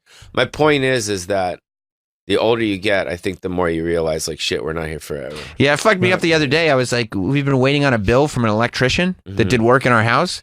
And my dad called, and I'm like, that bill, no. You don't have to worry about that bill. I was like, why not? He died. He's like, because he got colon cancer and died. I'm like, what the fuck? Well, you know and what? the bill is all right. Yeah, you probably have to still pay his family. Well, I don't think the bill's going to be coming. He's, he's an old school guy. He just had it down in a notebook. How much was it? I don't know. I didn't get the bill. Oh, okay. Well, all right, so silver lining. Yeah, so what I'm saying is sometimes it's good news. Yeah, the but I don't know. I think, I'm 51 now, so it's like, I got 30 more years left here. Is that what you're counting on? I mean, if I'm lucky, if you make it to 80, I want to make it past then. I'm 51 too. I want to make it past. How much time? Well, with your fucking I don't social sleep well. behavior? I don't sleep well, but I eat okay. I don't drink. I don't do drugs. Do you go exercise? Yeah. Yeah. I think that's important. Have you always been because you've always been an in shape guy. Yeah. Have you always had like I've always exercise, yes, eat right? Yes. But you used to party a lot, right? Do you still party? I never really partied that hard. Really? No, I was not. Not like I always had that saying, it's okay to dance with the devil, don't become the devil. I see. Meaning, because I grew up around all these comedians that were getting fucked up, and I always kind of knew, like, oh shit, those guys are at another level. I guess it goes one way or the other. Like you were with Kinnison, like really early on. Yes, and he was fucking partying a lot. Right. You know what I mean? But I also, I'm a Jewish kid from Beverly Hills. Mm-hmm. Okay, so it's like not saying that like that. I mean, I'm a little neurotic. You know what I mean? Like I'm not the kid. I'm not the guy from a small town that like all of a sudden made it and. Like, oh, drugs. Right. I saw it my whole life. Even growing up when I was a kid, like. My brother was best friends with Griffin O'Neill, Ryan O'Neill's son, and Farrah Fawcett, and all that. Like back, Donovan Leach and Mike Messick, and we used to go to this club called the Odyssey, and all these people. This was early Hollywood. Like kids were fucking getting fucked up. It was like Less Than Zero. What did you say? That's Yes, how it was. I don't know if you guys remember that movie. Sure, Julian gives good head and is dead. That was what they wrote on the wall of fucking Robert Downey Jr. You do remember that movie? Yeah, I do. It's a great movie. James Spader was great in that. Who's the guy, the lead? Andrew. He played. His name was Andrew in the movie. I forget the name. Of the lead. Yeah, Andrew McCarthy. Yeah, McCarthy. Yeah, that was a great film. But I mean, it's like that's how it was back then. You know what I mean? And I had a lot of friends die of coke. I had my friend Brent Weinberger flipped a Jeep because he was on Quaaludes and died. Oh my God. Yeah. So early on, you figure out that that leads to bad places quickly. Yeah. And also the fact is, I'm fortunate, knock on wood, I don't have that I'm not a drug addict, meaning or an alcoholic. Like if I go out, at the most I'll have is 3 drinks. Even at your peak though? Because I mean, when people were buying them for you? Yeah. Because, people wanted to party. I mean, I'm sure people still do, but when the weasel was the weasel and you were everywhere. That's not how we say it around here, bro. Weasel. Oh, I forgot. Sorry, no, cool. You're right. But when that was everywhere, right? And when you're in every movie, when you're in every TV show, I'm sure everywhere you went, people want to party with you. I didn't stay out till the sun went up. Is your question? Is your answer? Like I did a couple times, but it wasn't like a thing. You have to be disciplined then. I don't know. Or just not your style. When you grow up with it too, it's probably a little different too because it's not new. I see. There's no adjustment to this being new. If that's your whole life, you'll say, "Yeah, I see comics. They do coke, and this is what it is." You just, it's what you see. Yeah. I liked it. There was definitely some times where I went crazy. Yeah. But it wasn't several times. I see. So tonight's the crazy night, and then it just happened. Like yeah. I mean, Sam, when we did what was it? It was the Aladdin Hotel. It was me, Sam, Tommy Chong, and it was New Year's Eve, and that was like a night I remember. What year? It was the night. It was the year before he passed. Oh, it's like 1990. No, it was like 91, or he died in 92, right? Yeah, I think. I don't remember 91, 92. 92, yeah. So it was around there, but that was like I was with the porn star, and it was like, you know what I mean? Yeah, it was cool. Wild. Yeah, that's a fun time. It was cool. Yeah, it was fun. Yeah, we had a good time. I don't know if I've asked you about your prior before. I think I have, but I mean, I never knew him. I met him once, so I never had any kind of relationship with him. But you knew him pretty well. Yes. Yeah, I knew him very well. Yeah. And yeah. but there's a couple of versions of him. There's the version that you see, like you ever see the interview he did where he's really fucked up? It's in Arizona, Yes, of course. and he's like drunk and he's high and he's Yeah. being funny and he likes the guy he's talking to, but you can see he was a difficult guy at times. Yeah. Is that the version of him you usually saw? I never saw that version. You didn't? Ever. What? I always saw the really quiet, sweet version. You did? Because every time he came to the store, he was always very quiet and sweet and nice and polite because he was, there to develop his stuff. So he would come in and kiss people's hands and shake and, and sit down and I would give him like a Cavassier and my mom would sit next to him and the manager of the club would be like, he was this Thai guy, Ted, it was either Ted or Kirk, and he would keep people away. And then I would ask him, when do you want to go on? But it was soft. You saw the quieter version. Yeah. Before he would go on stage. Yeah. When you blew up, were other comics shitty to you, or did they like you because they knew you from the time you were young? I think that's a good question. It's kind of a combo, I think. I had this thing with Chris Rock where me and him, when we first met in late 80s, or late 80s, like when I used to come out here to do stand-up, I would perform at Catch, and that was Sandler and Seinfeld and who else? Fucking, I don't know. They were all there. And me and Chris bonded because, and then when he came out to LA, we bonded too at the store because he was Eddie Murphy's boy. And everyone was like, oh, he's only because he's Eddie Murphy's boy. Right. And then for me, it was all like, oh, he's only because he's Mitzi's kid. Right.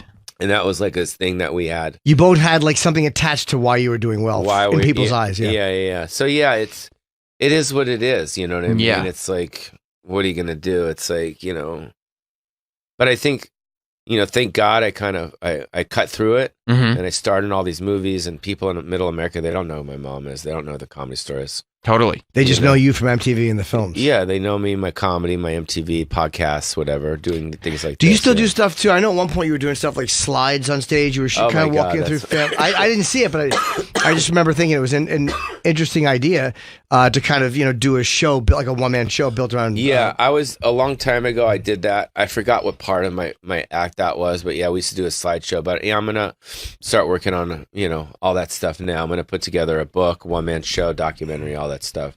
Were you with your mom at the end? You were with her. I think that's good. Yeah, for 15 years.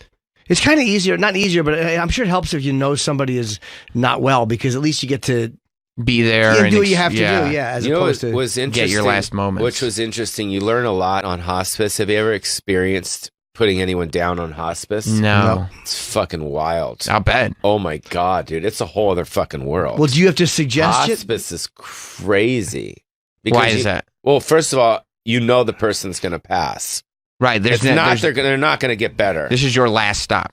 This is your last stop. Yeah. Do they know it too? Like when you're bringing someone there, do you tell her that, or does she go, look, I know what this is, or is there still like you kind of keep it upbeat? I think people aren't stupid. Even my dad, he was on hospice, and my mom was on hospice. I think that I mean, especially when people are leaning over you, crying, and basically saying like, hey, I love you, and blah, blah, blah. Yeah, they're stopping by for their it visit. Dude, it was fucking crazy, dude. It was my sister died this last year, and I had to say my goodbyes in a Hooters parking lot. Why? Because I was on the road. You on the phone? Yeah, I was on the phone. And I was with Sandy Danto. Sandy, he's a comedian. We were at Hooters. We were having lunch in, I don't know, some small town. Uh-huh. And then the doctor calls and says, it's time. I'm like, fuck. Well, so you knew she was sick. It was not sudden. Yeah. Okay. She had been sick. And I didn't know it was going to be that. You know what I mean? So they call me, and then I'm pretty much like crying in a Hooters parking lot saying goodbye to my sister. Sandy, it's okay. Did you finish your lunch, or did you have to excuse yourself from lunch, go into the parking lot, and then come back and finish? Yeah. You had to go back and finish after? Yeah. That's tough. That's tough. It was fucked up. But still delightfully tacky inside. How long did you talk for? I don't like 5 minutes. What do you say at the end? Like you say, like how do you wrap? You just kind of open up your heart and you just say, hey, it's hard to remember because I was like in the moment. Yeah. You didn't have any sauce in your beer, did you? No, I didn't have a beer back then. Oh, okay. No, it was just basically saying like, "Hey, everything's fine. You're gonna be okay. I love you so much." And fuck, I don't know what else to say. Did she? Could she talk, or was she just listening? No, but just listening. But my point that I was gonna say is the last thing that goes with people, and I didn't know this, is fucking hearing. Like, even if a person is like that, they could still hear. So if you have anything to say, they hear it. Just say, wow. Because but my point is, that's what I heard about the hospice. That's when I talked to the hospice nurse, because, you don't know. You ask 50,000 questions. When's it going to happen? I mean, if you ask me anything about that, I could talk for hours about just how the whole thing goes down. It's so wild. Isn't that what they said about Patrice when he was in the hospital, that you have to be careful what you say in the room? There was a sign on the door. We went in, Matt and I went to see him. This was after his stroke. Yeah. And there was a sign that said, Mr. O'Neill may be able to hear you. Yeah. They weren't sure because it was a stroke and he couldn't do anything. But yeah, he can't react, but he can maybe still hear. People have come out of comas and said, I heard everything for 15 years. Exactly. Which is a lot of shit talking, I'm sure. Yeah. A lot of stuff. I mean, that's the thing. So anyone listening, like, if you're putting anyone down, any of your family members, like, be respectful in the room and don't argue. Don't. They can hear it. They hear everything. So was your mom coherent when you went in? Like, did she kind of know, or was she was she able to communicate with you? There was no communication, but you can still feel that she was feeling it. I mean, she's your mom. She's your mom, so I mean, what she feels. Mm-hmm. And so that's the last thing to go. And another thing that's very interesting, and then I didn't know this, is that you can go like 15 days with no food or water. Because pretty much what happens is, when you're dying, like, and you're, like, my mom's throat started to, kind of, tighten up, you can't eat. And if you can't eat, you can't live. And if you can't drink water, you can't live. So what happens is the reason why, she could live so many days without food or water is because your body starts eating your body. So the protein and the fat start feeding off of each other. That's why you see people like in the Jewish kind of, what was it, the Holocaust, where the people don't eat for so long, and it's just their bodies eating their body. So it's feeding itself. I didn't know that. No, I had no idea. Isn't that wild? It's crazy. Yeah, I heard only a few days without water. Food. No, you can go, but you're literally lying there. You can't like live with all that and walk around. Right. You can't like expend any energy. No, you're just lying there. And my dad too. My dad. You just stop eating and drinking, and then obviously I'm freaking out, going because I think it's torture. Yeah, I'm like, where the fuck is the morphine? This isn't fucking cool. Yeah, but they're like, and then they say, no, they're okay. They're okay. And I'm like, really? They don't seem okay. And do they know that they're okay? That's what they say. Yeah, I know. And then also my mom, I said to my mom, how do you know it's enough? And then they said, when she starts tearing, that's when she's in pain. When she starts tearing, and that's when you give just a little bit of morphine. You know what I mean? It's fucking crazy, dude. Yeah, you don't get to that point. point. Yeah. If I were you guys, I'd get someone that does hospice on this a fucking doctor. show. We have a doctor friend. Steve. Yeah. But does he know hospice? Oh, he works in hospice. That's where he works. That's what he does. Dude, Yeah. that's fucking... Because I think educating people... because everyday people need to really know what they're fucking getting into. Right. Because it's fucking scary, dude. And I'd imagine, like, psychologically, everything. Just processing. Everything. Yeah. Is fucking gnarly. Would you walk in and see people that, like, oh, that bed is empty and she was here yesterday? Would you walk in? No, she was in the house. Both my parents died in their homes. Okay. In their homes. But under hospice care. Under hospice care. Yeah. But it's just fucked up, dude. Yeah, man, it seems like it. What do you think is better, having experienced it? Do you think that if it just goes like that and you weren't prepared for it and the person's just gone, or do you think having this kind of slow, drawn-out process? I think what you just said, the first one. Yeah. Yeah. Unless you had unresolved stuff, like something you needed to fix that you could have fixed and you didn't, then it's like, then you get the regret.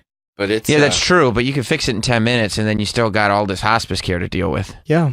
It just, it always seems like, the business of hospice and death and funerals is a crazy business. It's just and then the funeral business, and then also another thing is, the guy that came to pick up my mom in the stretcher, and all that stuff. That guy's just like fucking punching in, punching out. It's like not a big deal. It's his gig. Yeah, it's like He's like, the first thing he says without being like, sorry for your loss. Anyways, where is she?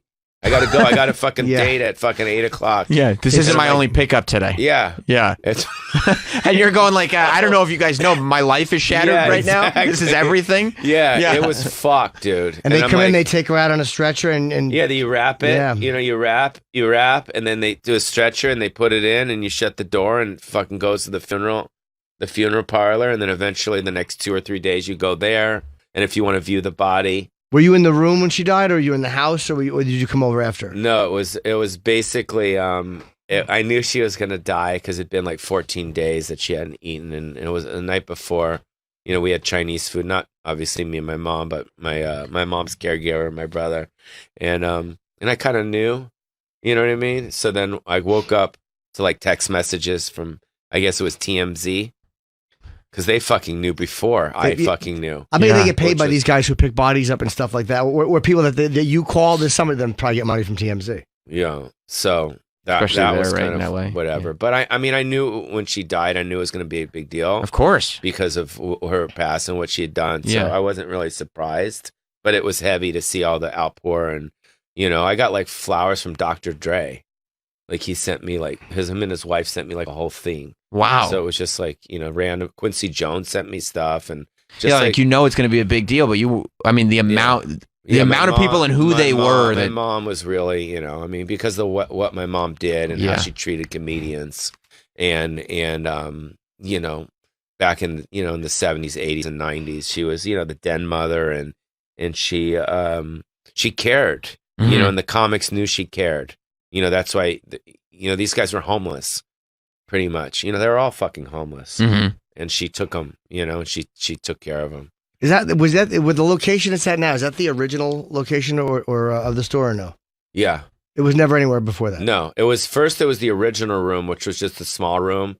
And then it started to do well. And then they knocked the wall down. She bought the other part of the building, which used to be Ciro's. And then she took over the belly room upstairs. So then she took the whole thing over. Yeah.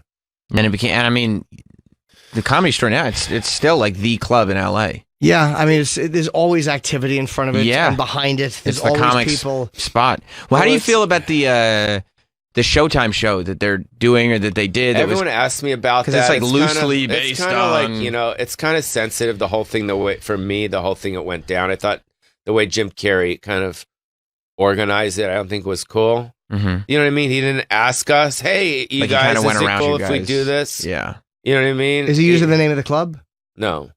Like so he legally went around it. You know what I mean? It's clearly that story, and there's a character that's just like your whatever, mom. Dude. It's like, you know, who cares? You know, it's like people are like, you know, the 10 documentaries on the Rolling Stones. Mm-hmm. And it's like people are like, oh, well, that Mick Jagger, oh, that wasn't that. It's like, who cares? Right. It's like if Jim wanted to do it, let him do it. Like, fuck it. Would you have been involved if they asked you? If it was about the Comedy Store and it was more specific, but I'll do my own show about it. I you know, in my own documentary, my own book, my own thing about it, because it's through my eyes. I'm the one that saw it all. And that's These one of guys those, didn't fucking see it. Right. You know what I mean? And it's also one of those things that people are never going to get tired of those stories. Mm-hmm. Yeah, because there's just so many. You can do 10 stories on the Comedy Store from different angles. Yeah. It's like, who cares? Have you written a book about it already or no? No, I'm in the process of doing it right now. So how's Paul Mooney? I haven't seen or heard from him in a few years. I talked to Greg over at Caroline's, and he says that, you know, and I've, you know, reached out through different people. I don't think he's doing too well. I don't know where he's at. Oh, okay. Is he in Oakland or I something? don't know. I honestly don't know. I haven't heard anything. Yeah. How about Brian Holtzman was always a really funny guy that would go on at the Comedy Store and kind of close the shows. Yeah. I don't think people here in New York really know him, but he's I know the name. He's pretty legendary in LA. Is he still working there? Yeah. He is. Yeah, he's our friend. Yeah, he's really fucking funny guy. Yeah, he's really funny. Well, Paulie's going to be at Caroline's tomorrow through Sunday. So all weekend at Caroline's on Broadway here in New York. You can get tickets at carolines.com, also paulieshore.com, and at Paulie Shore on Twitter. Or 212-757-4100. Is that it? I don't know. Who uses the phone to buy tickets people anymore? do. Do they? I don't know. I don't think so. Nobody's picking up the phone to order tickets. They're going to carolines.com. I get tickets there. Maybe. I don't fucking know. Yeah, who knows? I did press this week though.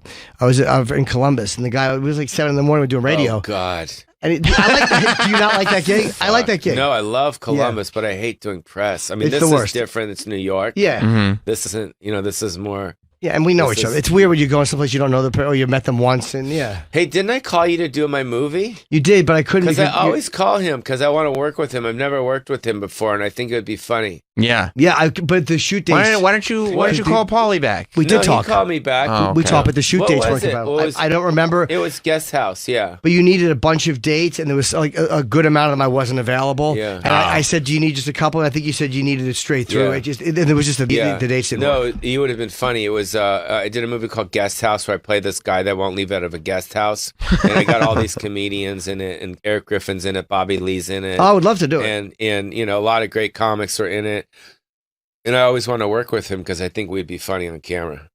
Yeah, I think it'd be great. He'd be funny. Yeah, I would love to do it, man. So if anything else Someday. comes up, please. Hey, when you started gaining a reputation for all the beautiful women that you were bedding on a fairly Are you regular Jewish, basis, by the way? I'm not Jewish. Oh, wow. No, it's Harris. Yeah, people. What's your story? Because you're pretty cool. What's your story? I do this. You do this? Yeah, I do Wait, radio. were you here with the Opie and Anthony? I too? was. He was. Yeah, he was yeah. an intern who usurped the boss. And took his seat. I usurped? What does that mean? Usurped. Usurped. I dethroned. Yeah. Oh, you dethroned the boss. I did. Yeah. Yeah. Through trickery. I remember those guys. Yeah, and backstage shenanigans. That's right. You guys are still friendly, or Not we don't. Opie and I don't talk, but Anthony and I talk. Twice a week. am I allowed to say hi to him? Is he cool? Yeah. whatever you Yeah. want. Say Yo, hello. Anthony, what's up? It's Pauly Shore. Let me do your podcast in your house. No, he has a studio here now. Yeah, He's do in the your- afternoon. do your Yeah. studio in your house. I just want to come over your house. Oh, well, no, I can hang out with him. He's cool. He's really nice funny. guy. And what about Opie? He's doing his own thing. He's doing a podcast. Yo, I'll do your podcast in your house, wherever it is. You're You know trying what I to do mean? I'll do podcasts it in all. people's I don't houses. care. Yeah. You'll just show up at the house and do it. You don't care. Yeah. Good for I you. hang out. Good Okay, for you. Sorry. Right. So you're starting to develop a reputation for having many different girlfriends. Right. You know what I mean? At the same time, you're doing comedies that are pitched as really family comedies. They're not adult comedies. Was that ever a thing that people would come to you and say, "Hey, you got to start fucking all these girls because people are finding out and it's hurting box office"?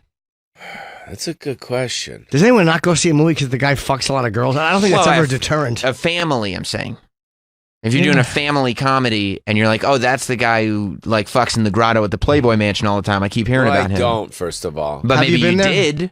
No, not in the grotto. Okay, I don't know. I wasn't there. No, we used to have fun up there. That's what it was. You We know? went. Oh no, you weren't with me I've that never time. been to the Playboy Mansion. I went with Big A, but we went and I saw the game room. It was like a publicity Yeah. party thing. Yeah. But there's like sex rooms Yeah. in the arcade Yeah. room. Did you have It sex was- in the arcade room? Yeah. In the okay. Yeah. Let me ask you: when you go to the Playboy Mansion and you want to approach, there's girls all over. I mean, do you just approach like any other girl, or do they approach you? They approached me mostly. You know, I mean, the thing is, it's like let's cut to the chase. Mm-hmm. The Playboy Mansion was a place for women to meet celebrities. Right. I mean, Hefner, all of his friends were celebrities, and that's kind of what it was. So he invited me up there many years ago, and I was kind of like one of his friends, Mm-hmm. and so I would be up there, and and I would just meet girls. They would just, there was 2 parties a year. There was the Midsummer's party, and then there was like the Halloween party. Mm-hmm. And those are the 2 big parties. And basically women would come from all over America Mm-hmm. and they would go to LA for that weekend, and they'd go up there and they'd meet celebrities and Have sex it was- with them.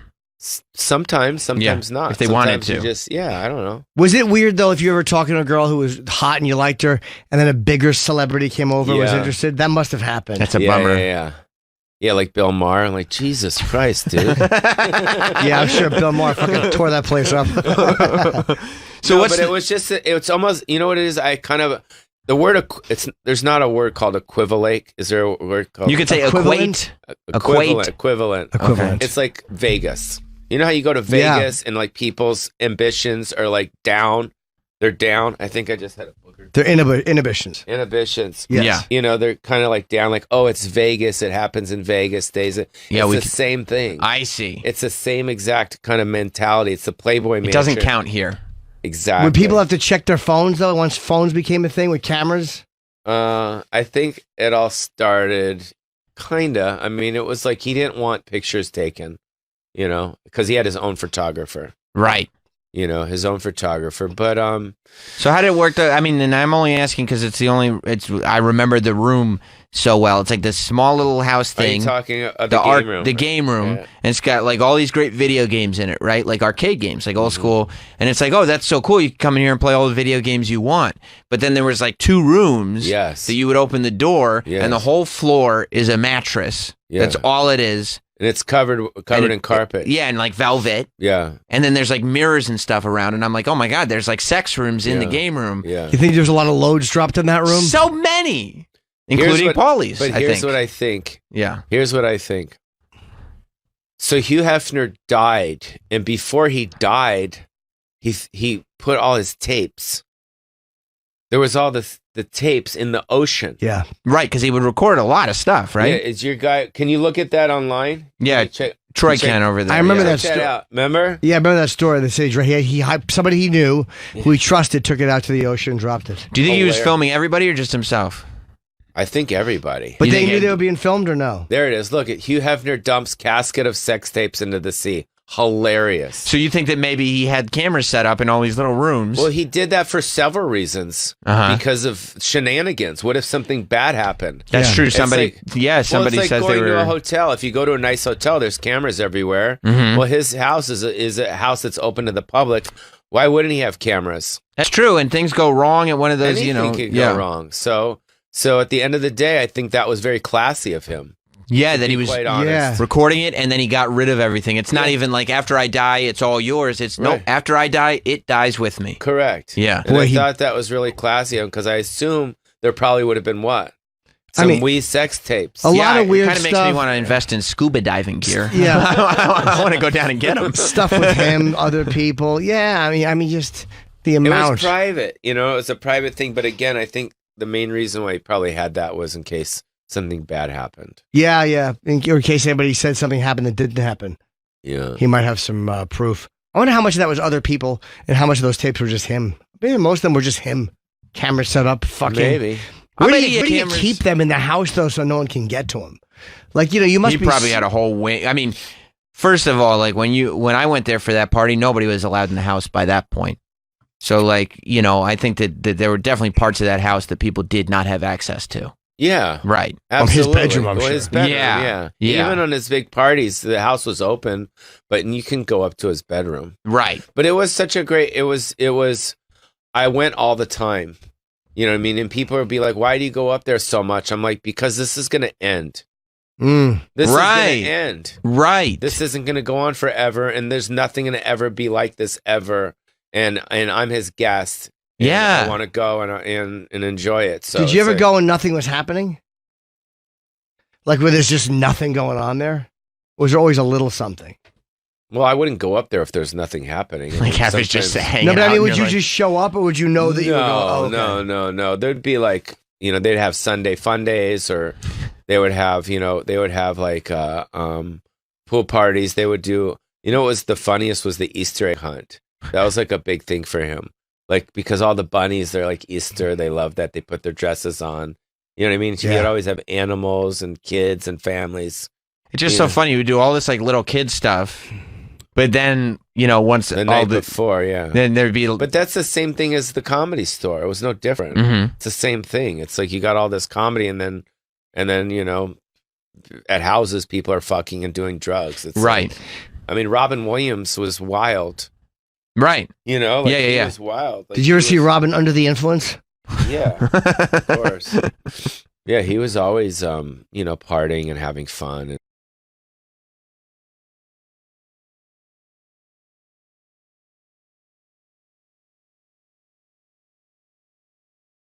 And fucking having a job. Once The all night the before, yeah. then there'd be. But that's the same thing as the Comedy Store. It was no different. Mhm. It's the same thing. It's like you got all this comedy, and then at houses people are fucking and doing drugs. It's Right. like- I mean, Robin Williams was wild. Right. He Yeah. was wild. Like, Did you ever he see was- Robin Under the Influence? Yeah, of course. Yeah, he was always, partying and having fun and, living that life, But that's such a healthy attitude to have that early that you were like, this is going to end. This is not, because I think so many people in that position, especially when they're young, are going, this is reality. This is what life is like now. No. This is forever. And you're like, nope, no, this is going to, But I'm happy, I'm okay, after this whole thing that I've been through, whatever it is, so I'm all good. You've lived a life, man. I've seen it. And you have lived a life. I've seen a lot of stuff. Bless you, Jim. Excuse me, you got a lot of gigs before we wrap up. Caroline's this Thursday through Sunday, and then the 21st, 22nd, Flappers in Burbank, which I hear is a great club. And this is a bunch of dates in Brea, Palm Springs, L.A., Charlotte, Greensboro, Greenville, through December. Go to Paulie's website. And then my podcast, I'm really excited about Random Rants, which is doing really well. I saw it on YouTube. Yeah, it's cool. Yeah. It's fucking awesome. I'm really enjoying it. I finally found something that you like in this world that I kind of enjoy. And it doesn't feel like work, Last week, we randomly had Patrick Renna. Oh, wow. Who is the child actor who is also with you in Son-in-Law. Yeah, he's great. On the show. Now we've got you. You got to get Tiffany Amber Thiessen. She's next, yeah. You got to get Carla Gugino. We're going to do a whole reunion. Yeah. We're going to bring everyone together. Thank you, Paulie Shore. Good seeing you, man. Yeah, dude, You're thanks, awesome, guys. dude. And we'll see the rest of you tomorrow. Goodbye. Goodbye, everybody. We'll be back with more